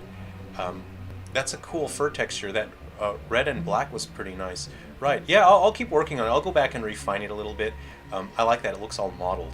Yeah, I'll do that. What I will do as well was I'll get some geometry and put geometry on there so the patches of fur stick up a little bit. Yeah.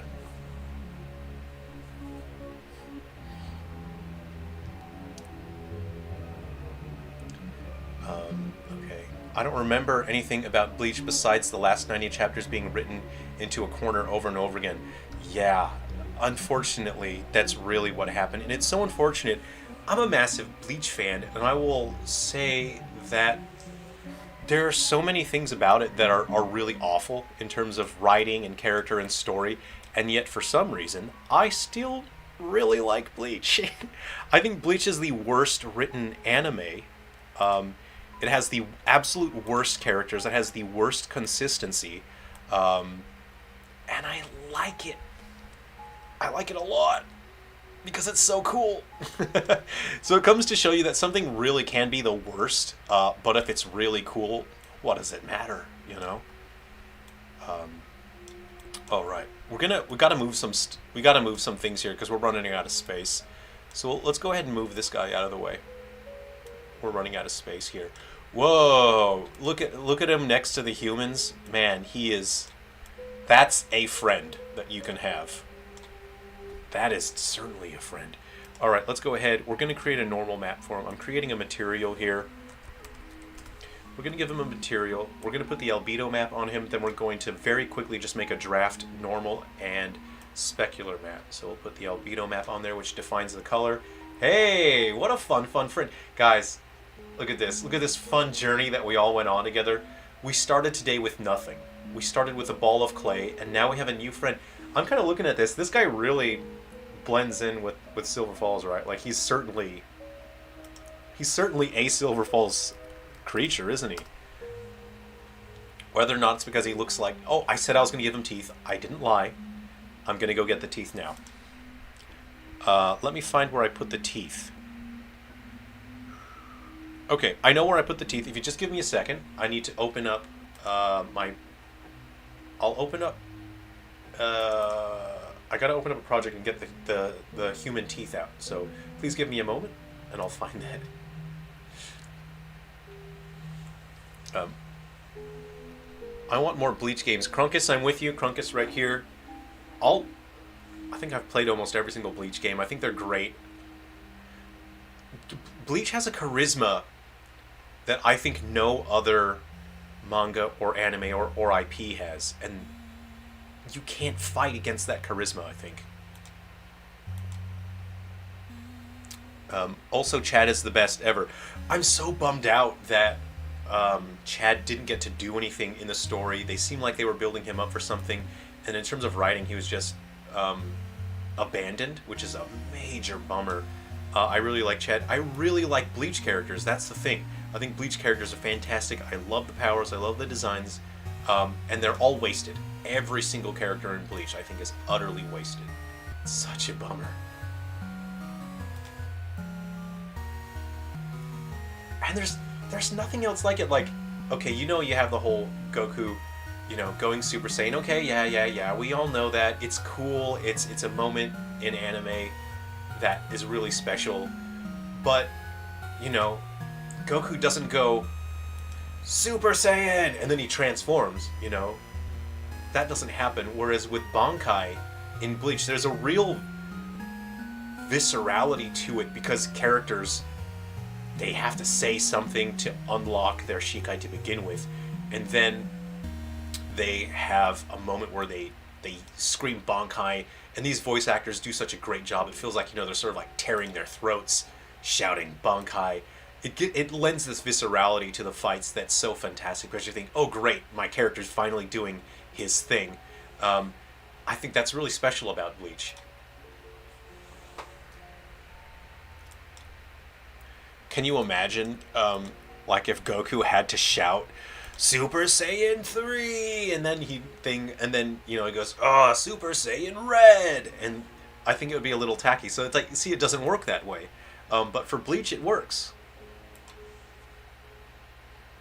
Okay. So the red portions, I would make them less bumpy. They're a little too bumpy on the red portions there. So let's go ahead and dial that down a little We're a little too reflective-y, aren't we? There we go. So I would intensify the fur sections, so I will do that. That's going to take some significant manual work. But here we are in engine. I will have to do a fair amount of manual work here to get it looking just right. So I just did just a placeholder normal and specular maps just so we can see what he looks like in engine. Let's go ahead and just put some anisotropic filtering on that. On the normal map, we're going to have to fix that. Normal map. And these textures are supposed to be in 4K. By default, Unity clamps them at 2048. So let's go ahead and bring them up so we get a higher resolution. Here we go. Yes, fur on outside of arms, it can help balance the look. Yeah, thanks, Grizzdomation. I think you're right, yeah. Mormon beliefs should be more respected than any New Age beliefs, but the kids be brainwashed. Yeah, it's tough because, it's easy to say, oh, this religion is this or that. It's the whole religion. I have plenty of fantastic Mormon friends that I've known for years and years and years, and they're wonderful people. So I wouldn't ever just, judge someone based on the religion that they believe in. I think we need to judge on a person-to-person basis here. So what is the deal with that? What happened here? Why did that suddenly go very bright? What's the deal with that?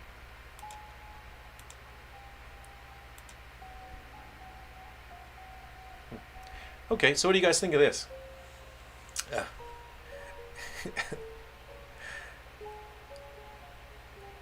I will never belittle coffee runs. Yeah, because they're important.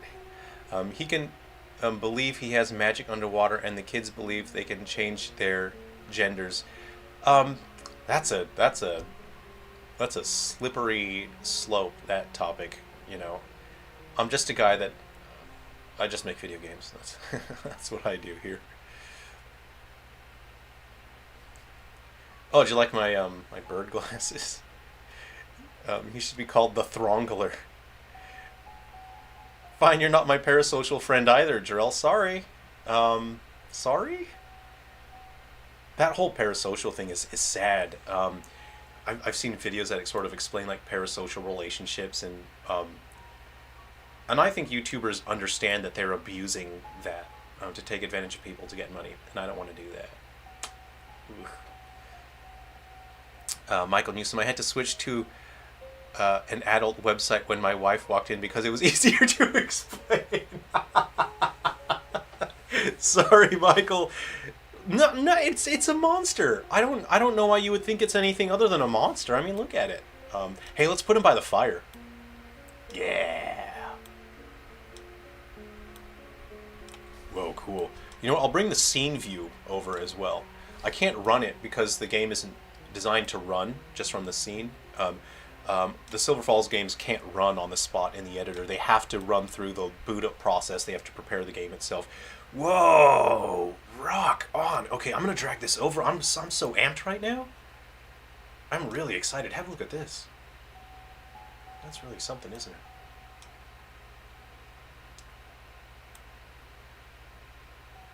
I'm just trying to put that in there. There we go.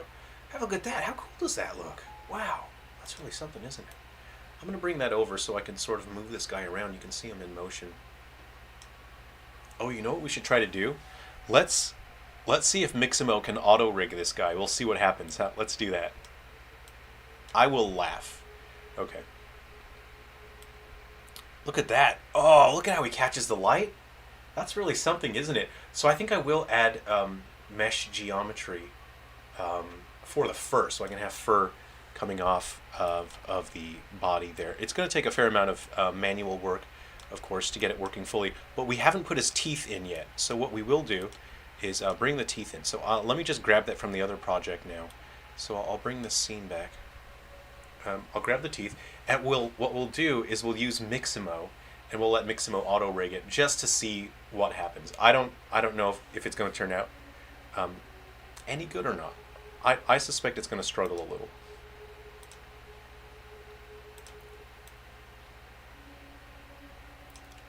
Jose, my wife is just used to seeing monsters anyway. We just stopped talking about it. Yeah, sometimes some things you just don't talk about, you know. Best our marriage has ever been. He is Silver Falls as hell. Yeah, I think he is. It's Audrey too. Dead Space has the Necromorphs. Siren has Shabito. Silver Falls has its cryptids. I like the Quincy guy. I can't remember his name. Oh yeah, Ishida. Oh, he's cool. I like him because he's a character where it's kind of like, you know how in, well, okay, Bleach has the sort of dynamic, you know, with Goku and Vegeta, where fights are interesting. Fights are interesting when Goku is on the back foot and he's kind of losing and he's struggling to get caught up, right? But fights with Vegeta are interesting when Vegeta is the one that has the high ground and the enemy's on the back foot. And I think that is a similar dynamic with Ichigo and Uryu Ishida. I think Ichigo's fights are interesting when he's on the back foot, and I think Ichigo works best when he's kind of struggling. I think Ishida works best. He's like Vegeta, where if the enemy's at a disadvantage and Ishida has the high ground the whole time. I personally think that's more interesting. Okay, so we're going to upload this guy into Mixamo, and let's see what happens.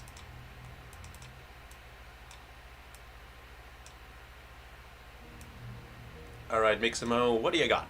Show us what you got.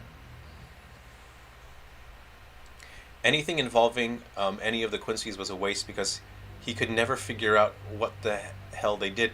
Yeah. I think Tite Kubo never really fully decided what the Quincy's objectives were, what they were really all about, because it feels so scattered, and every time we saw the Quincy's, it was something different. It was something new. Like, oh, now they do this, now they do that. Ugh. Are the red portions too bumpy? Yes, Chinose, absolutely. So I'll have to do a significant amount of manual work on creating the normal and specular maps, because it doesn't... It's messy right now. But those are just like a prototyping, automatically generate those AI. You can say AI made it, so it's not that good, you know. Dragon Ball form titles get so long, Goku would get Sucker Punch before finishing. Exactly, yeah. So it's good that Goku doesn't have to say his form names. Super Saiyan Blue, Super Saiyan Blue. Super Saiyan Blue. Hey, why is he squished? Does he look squished to you, or is that just me? I think he looks stretched out, right? Well, let's chuck this in there anyway. I got a feeling he's too stretched out. Something doesn't seem right here. Let's just see what Mixamo does anyway. I think he's too big, that's the problem. Let's go wrists there. This is going to be fun to rig, because I will have to rig him myself, of course. No fingers. Let's just see what Mixamo does anyway. AccuRig is an option, isn't it? Rig for her terror. UGamer81, hey, good to see you. Thanks for coming to stop by and say hello. Put him in the fire. Make him out of fire. Well, you could, you know, in 3 Down Stars and White Inside its Umbra, you get elemental enemies, and they mix things up, and you get to use the sort of the rock paper scissors element system that's in Silver Falls, and you can deal with enemies that way. Let's see what Mixamo does, though. I'm really interested. Boy, that sack is really something, isn't it? Wow. Guys, I don't think Mixamo wants to do this very strangely shaped creature. What if... Okay. Oh. I'm using the wrong computer, aren't I? What if I'm going to try it again. What if we move that a little higher?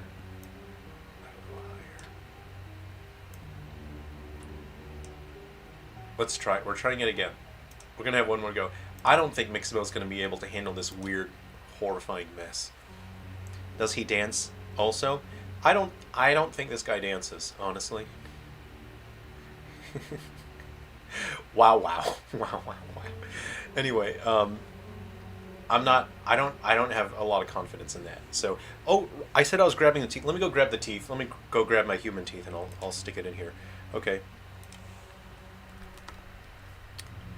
So I have I was posing my face takers. Let me just find out where I stuck my other face taker creature, so I can show you him as well, because I've never really shown a close look at that face taker as well. Okay, so Mixamo didn't really like it. I think I need to go to posing here. Posing, game posing. Character builder knight.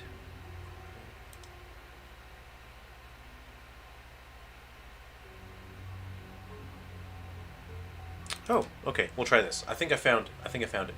Okay, so let's close out of that. So that's a shame. I'm gonna have a journey. Honestly, creating the rig for that guy, that won't be fun. Anyway, great. Okay, so I'll show you my face takers here. We got face takers in the house. What do we got here? Let's go ahead and click on this guy. Yeah, there's my friend. This is face taker number 5. This is the latest one. Okay, you know what? Let me put them all in. We'll just do like a quick. You know, this isn't the official poll. I will put the poll up, but I want you guys to vote on who you want playable in Guardians and Metal Exterminators. Okay. So in the comments section, let me know. Say for example, if you want number. This is number 1. So I haven't finished adding his flesh sack, but he will have a flesh sack that hangs down, and that's where he hangs faces off of. So that's face taker number 1. We have face taker number 2. This guy's going to be tough to deal with. He's quite big, isn't he? You can see he has these little hands here, and the little hands actually hold the face. So the little hands will stretch out the face skin and hold onto the corners of the face. So that's face taker number 2. Okay, we have face taker number 3. Way back here. Let's go ahead and get out of there. Come on out. Come on out, face taker number 3. Face taker number 3, come on down. This is number 3. He's got a little arm on the right. Got a stronger left arm there for thumping people. Oh, he holds on to different things that he can pick up in the environment. So he can pick up bits of metal. He can pick up branches. He can give you a thumping. So he's pretty resourceful. That guy can really hit you. He's got these real thick muscle striations too. So there's face taker number 3. Face taker number 3. Okay. Let's have a look at face taker number 4, which is this, and I really like this design.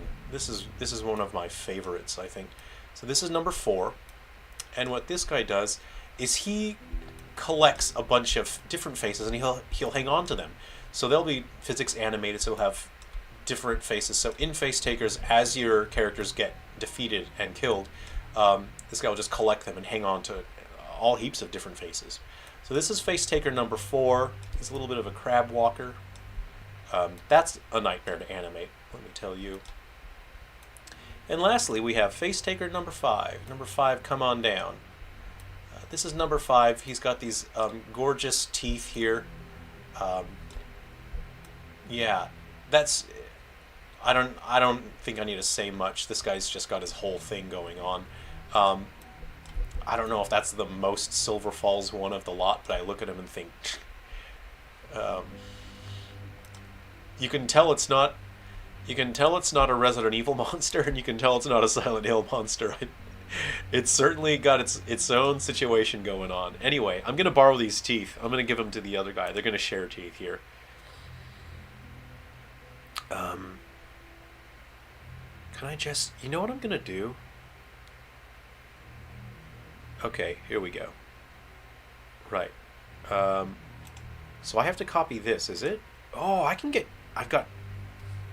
share my tongues as well. It's a weird statement, isn't it? Okay. I'm actually going to close the other Unity because I don't want my computer to crash, which has happened. It's a game development environment. It's very demanding. There's a lot of post-processing going on here. Let me see here.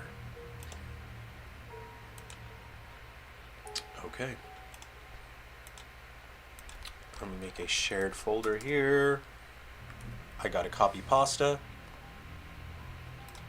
All right, let's get some teeth to this fella. Come on, maximize, please. You're embarrassing me in front of my internet friends. Come on, open up.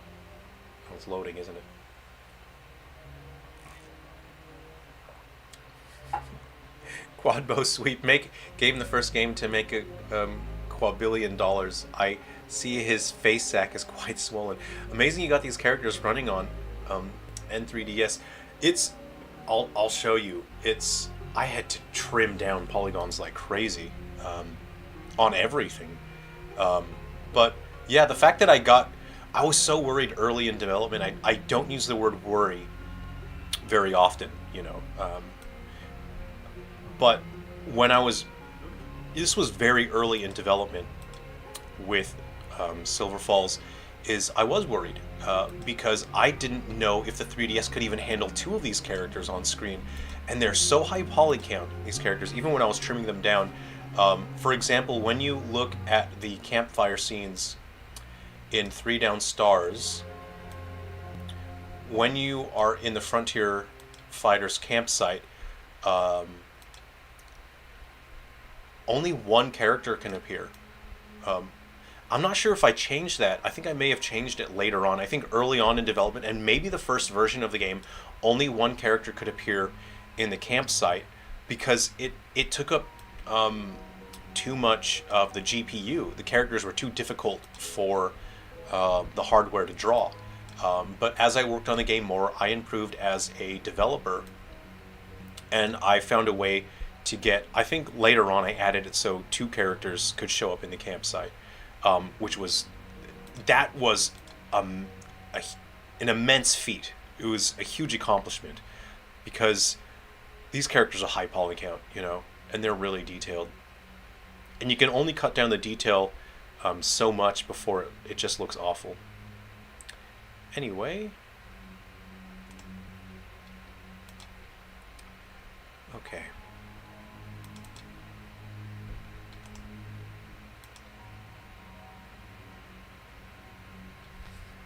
Hold on. Where are they? Where are they? There should be a folder in here called shared, right? Oh, of course. I was gabbing away, wasn't I? Just gabbing on away. Alright, so what I do here, I've got, do I have teeth prefabs? We just want to put some, I have vomit particles loop as, I'm just going to stick this on in here. I have a prefab. I don't know what this is going to look like. Let's just run it and see what it looks like. Hold on. Oh, dang. Okay. Yeah, it was, hold on. No, we're good. This is fine. How does this look like on your end? Can you guys report back? Let me know what you think that looks like. Does that look good to you? Is this alright? Let's bring that in just a bit. Are we good? We're good? Does that seem okay to you guys? Okay, so we're looking good. Let me get my teeth now. So we have our vomit.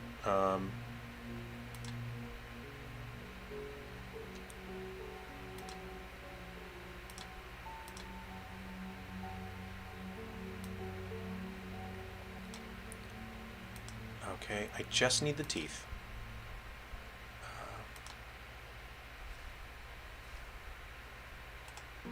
Let's see, copy, pasta here.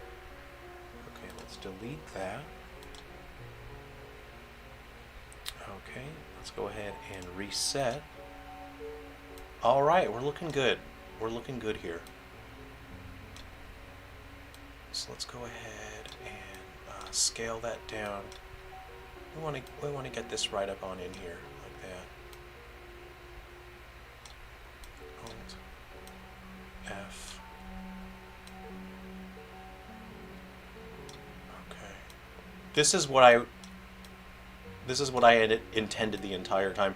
This is why I gave him this mouth. Well, not the entire time, but I gave him this mouth because I wanted to give him this teeth. So let's go ahead and just get those in there like that.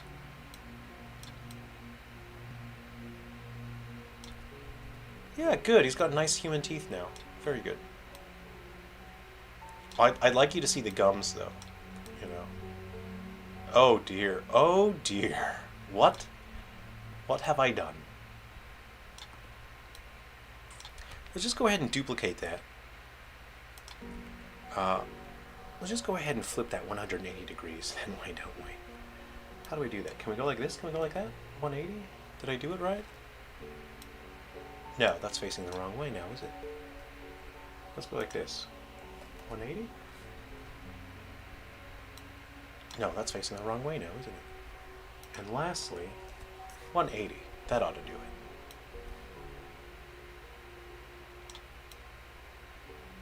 Ah, there's my friend. That's, guys, this is what I had planned all along. This is what I was hoping for. What do you think of this? How's that?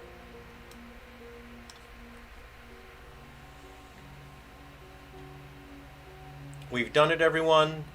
Here's our friend. We've done it. The N3DS is like a calculator with a tiny 3D card. It's kind of shocking what the 3DS can achieve, honestly. The fact that I was able to get anything running on the 3DS is a miracle for me. Looks not so yummy. Why does it have to be that color? Good question. I feel like I can hear the vomit. Nice, good. I'll have to have a good audio design for this guy. It's going to have to be really good, you know. So obviously the fur won't be as shiny. I'll do manual work on all of that, you know. So those are just placeholder textures anyway, but you get an idea. And I'm pretty happy with how this turned out. I'm so immersed. It's beautiful. I think I'm going to hurl. You know, I grew up in an era with Family Guy, and there was always the scene where they were vomiting for like 2 minutes. And my friends and I would just laugh about that all day long, you know. I'm really pleased. I'm so glad that I could share this journey with you guys. This has been very fun. You know what? Okay, so I did this on... I made the mouth this shape because I wanted a Wallace and Gromit style grimace. You guys know what I mean? How in Wallace and Gromit they kind of like, you know, they got that thing, but it's kind of like frowny. And it's kind of like, you know, hello Gromit, you know, that sort of thing. So that's why I shaped the mouth in that particular way. Good gracious, wow, that is upsetting to look at. All right, let's put him. Let's bring him around. Let's look at him in different lighting. We'll bring him around. Gee whiz, I'm really pleased. I'm just ecstatic. I'm over the moon at how this turned out. So I'm imagining actually, I'd like him to be about that big, right? Yeah. I'm kind of thinking about that. There's what I'm thinking, because when you're in game, you know. Okay, let's sort of. There we go. See, it's not that bad when there's fur on him like that. You know, it's not that bad. Look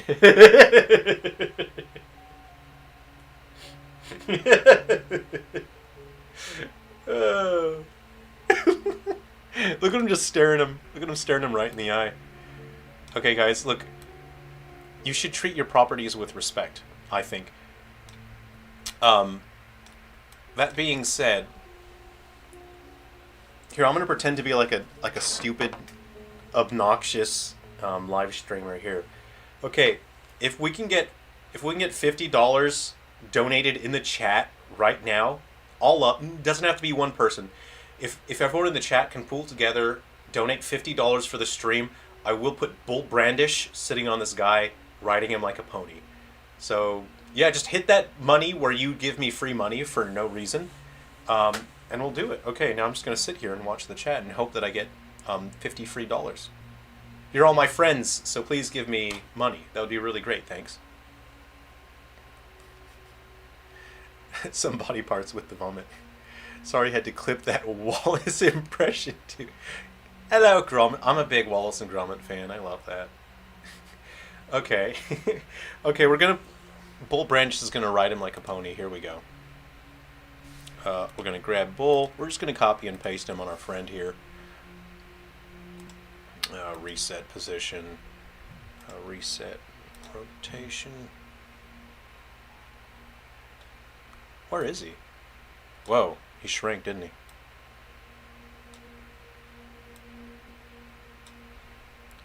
Okay, reset the scale. Okay, here we go. We're doing it. We got $50 in the chat. Everyone donated. I don't even know how that works, guys. I've got no idea. And I really wouldn't want to know. Here we go. Bull Brandish riding this thing like a pony. We're doing it. And I was just talking about how you need to have respect for your properties. Look, we're here in the live stream for fun, aren't we? We're just here for fun. We all just want to have a good time, don't we? This is so dumb. This is Gary's mod territory now. Oh, shoot, hold on. Oops. Hold on, I need to redo that. Local.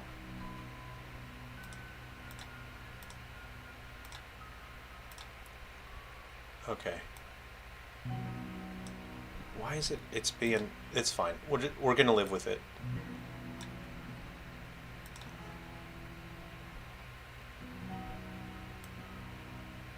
Okay. Riding him like a big pony.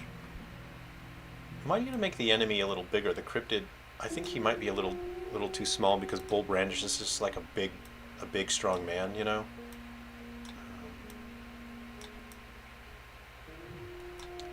This isn't looking good, is it? We shouldn't be doing this. I feel oh no. Okay, so here's what I'm kind of thinking. Like, naturally he'd be leaning back a little bit, I think. Okay, there we go. So I'm kind of looking at... These glasses are making it hard to see, but I refuse to let the bit die. So I have to commit to the bit. So,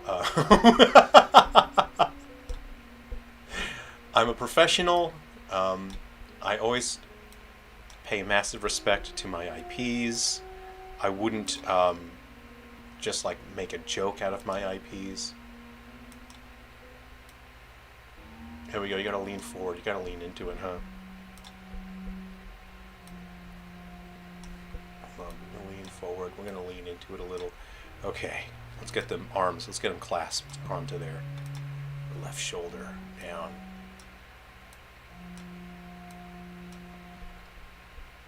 Okay, right shoulder. Down. Here we go. Just bring it forward a bit, actually. Bring it out a bit.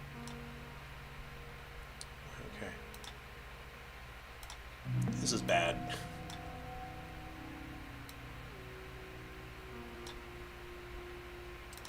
Alright. Are there any other developers that, I mean, what kind of, what developer will you go to for this kind of quality experience, honestly, is what I'm saying here, you know. This is quality, unique content. Oh boy, you know what? He should have his hand on the thing's head. That's so bad. Okay. We're doing it. Yeah, we gotta get that arm over there. Okay, let's get the right shoulder out a little bit more. This is how game development works. This is real game development. This is real. I will not be taking a screenshot of this. So, you guys, you can just have fun watching this. I'm not doing this again. I don't even know why I'm doing this. This is the dumbest thing that I think I've ever done. Oh, you know what? Let's do like a... He's gonna be like a whoopin'. He's gonna hoot and a hollerin', right? Oh, you know what? I've got it. He's gonna be holding a cowboy hat. He's gonna be hooting and hollering with a cowboy hat. Okay. This is dumb. This is so stupid.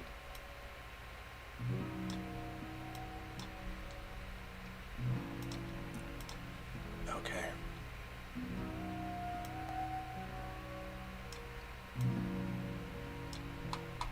Okay. This is so dumb. I don't know why I'm still doing this other than I refuse to let this bit die. There we go. Alright, hey, I need to borrow your hat. So this is iron. I gotta borrow your hat, man, sorry. That's his left hand. We're gonna paste that hat in there. This is the dumbest bit that I've ever done.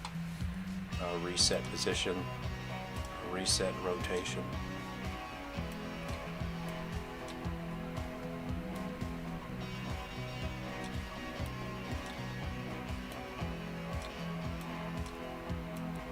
This is so dumb.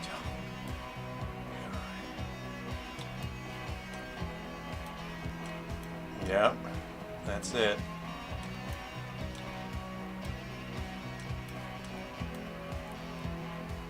Here we go. We got it. We got it, guys. All right. Now we just got to get like the right look for his head here. So let's go ahead and I don't know.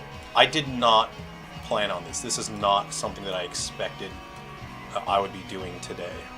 I am a professional. I am a businessman. I take my job very seriously. I am a game developer. This is where we are. This is what we've done today. Okay, let's turn our lighting back on. And here we are. This is what we've accomplished today. Let's go ahead and like, this is so dumb. Let's put it by the fire.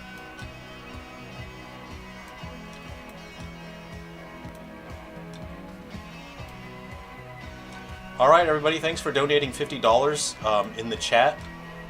Thanks to that $50, we now, we're going to send this to the 3D printers, and we're going to, I think it'd be better if Bull was looking down. What do you guys think? Do you think it'd be better if he was looking down at his horse, his little pony? His happy little pony?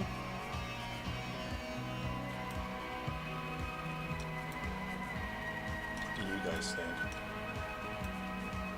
Actually, oh no. See, I know. Hold on. I know how. Let's see. I know how this works. I think when the horse rears back like that, they actually kick their legs forward to balance out. So I think his legs should be kicking forward.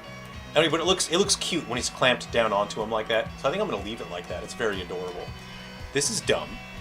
This is the dumbest bit. And I found a way to make it dumber. I just realized.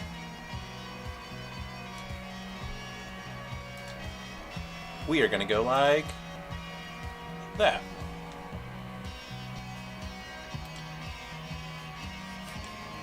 There we go. This is bad. Okay. We've had fun today. We've really had fun today. I will not be doing any screenshots. I'm not saving this. This is going to be lost media. This is lost content because this will be erased, and the only way you'll be able to see this is by watching this stream for however long this stream lasted. So, anyway, I'm just going to hang out with you guys. We'll wrap up the stream now. We'll just hang out and chat for a little bit. And this is what we have.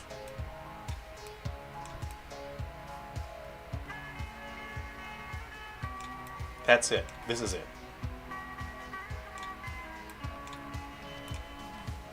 Okay, guys, let's hang out. Let's chat. Tiny Bull. Yeah, Bull was real tiny in that for a second. His head is popping out of the fur. You might need to hide this monster from Nintendo lot check. Like, you'd need like the Konami code to get through there, to get the monster to show up. Jerrel teams up with David Szymanski. Who's David Szymanski? Is that someone I should know? Is that a politician?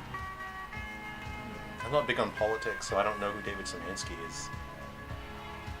Bull on a big black bull. That's right. And this is how GTA Hot Coffee happened. I'm speechless. I love this. It's hilarious. Yeah, look. Hey, it's been fun.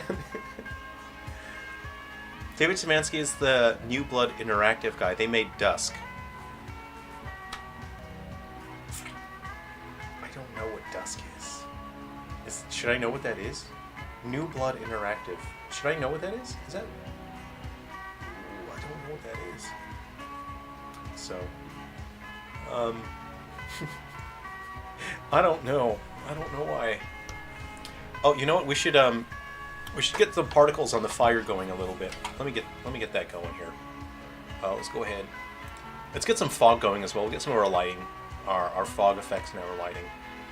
Let's get the fog. There we go. Now it's a proper scene. You know. There we go. Oh, have I? I haven't upscaled the fire yet, have I? No, it's. Yeah, that's like a low resolution fire, isn't it? It's fine though. You only ever view it from far away. I think that's the deal. Yeah. Otherwise, I would use a higher resolution. I wonder if I have the higher resolution in here. No, I don't. We'll leave it there for now. I think I will make that fire HD later on. Anyway, let's go ahead and kill the gizmos. Okay, yeah.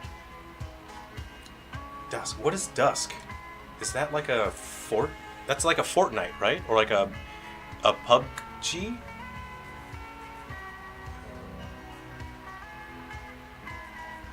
I don't know what a Dusk is. Okay, so yeah, I think that's been real fun. We've had a really productive day. It's just been so much fun. Gee whiz. Yeah, I'd like to get myself some lunch now. Like a slow rotation on that. But yeah, it's been fun. We'll just hang out and chat a little bit for a couple minutes. We'll just hang out and chat. And yeah.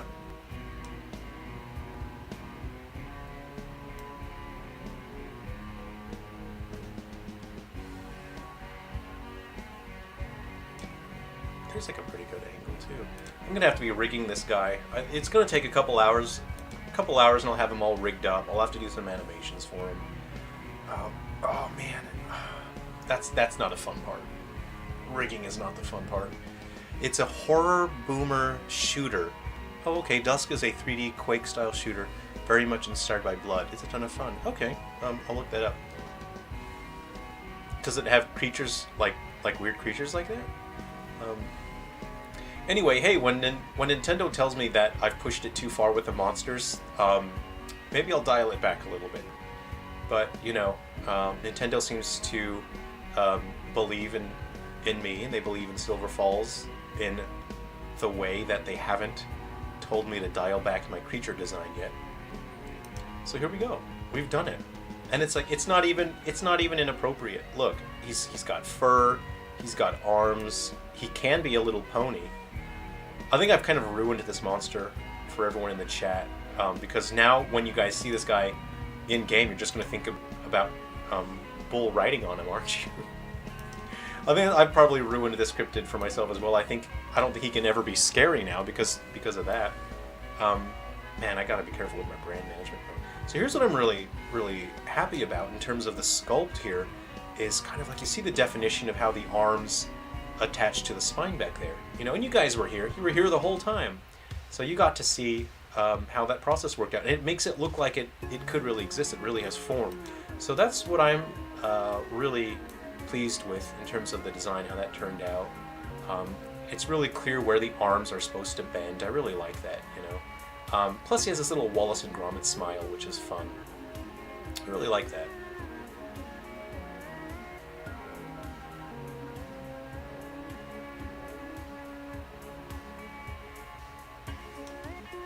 That's been fun.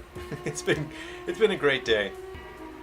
Balance him on the sack. What, the guy? The creature? I don't know if the sack's not rigid enough. So I don't think you could balance him on the sack. But we'll do it anyway because that's what we're here for. We're here to live stream. We're here to have fun. There we go. He's balanced on the sack now. Is that what you wanted? Did I get it right?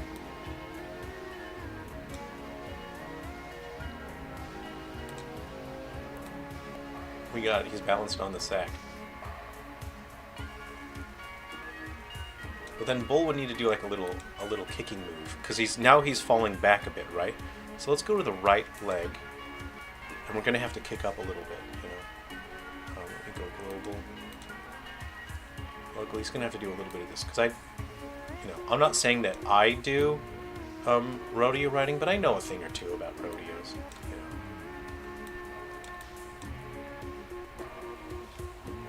know. Okay, we're good. I think we did it, everyone. Balance the cryptid on Bull. Well, you know, we're wrapping up things here. We're gonna wrap up now. I don't know. If you say that, to me, it kind of means like, oh, he's crushing him. He's crushed him now. Now they're perfectly balanced, as all things should be. So, yeah, it's been a lot of fun. It's been great hanging out, everyone. Okay, I think I'm gonna wrap up the stream now. Hey, you know what? Before we do that, let's put Bull on this guy. Yeah, all right. We're having fun. We're having fun here, aren't we? This is quality. This is quality time with the developer. This is good. This is good brand management, is what this is. I'm building a brand, and it's Gary's mod. Apparently, I'm just doing Gary's mod again. Okay, let's go ahead and hide this guy. Let's just get him out of the way. All right. I'll put Bull on here. Oop, I'm activating the campfire by accident. Okay. We'll reset position.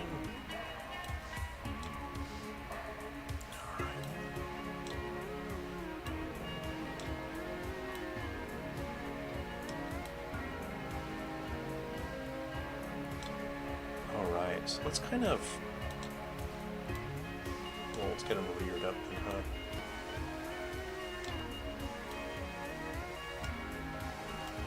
There we go. This is why you guys come here, right? You come here for Gary's mod? I think that's correct. Okay, we want Bull petting him on the head, don't we? Like that. There we go.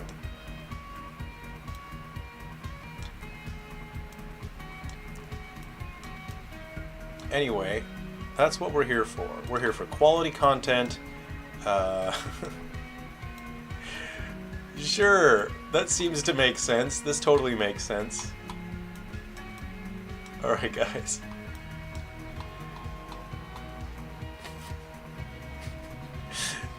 Yeah. Okay, we're good. I think we're good. Alright, everyone, how's that? Did we get that? Did we get it all right? We're going good. We're good. We're having fun. We have fun here. We're a good crowd. Alright, it's been really fun, everyone. I'm gonna go grab myself something to eat. So, yeah, it's been a whole heap of fun hanging out, chatting. So, thanks to everyone for hanging out. Thank you for supporting the Silver Falls games. Check in again soon. All right. We'll be doing more live streams pretty often again, as you can see. I still have more creatures that I need to work on. We have other things we can work on with the game development. I'm still working on the heads-up display. So yeah, in another day or two, we'll do another live stream. We can hang out. Great. Thanks for the awesome stream. Yeah. Thanks for the laughs and the nightmares. It's been a real fun stream. It was great hanging out with everyone. We'll see you all again soon. So please take care of yourselves. Be well. And yeah, we'll see you soon. I'm trying to get more fun games out to you guys as soon as I can. So thanks again for everyone, all of your support. Take care. We'll see you.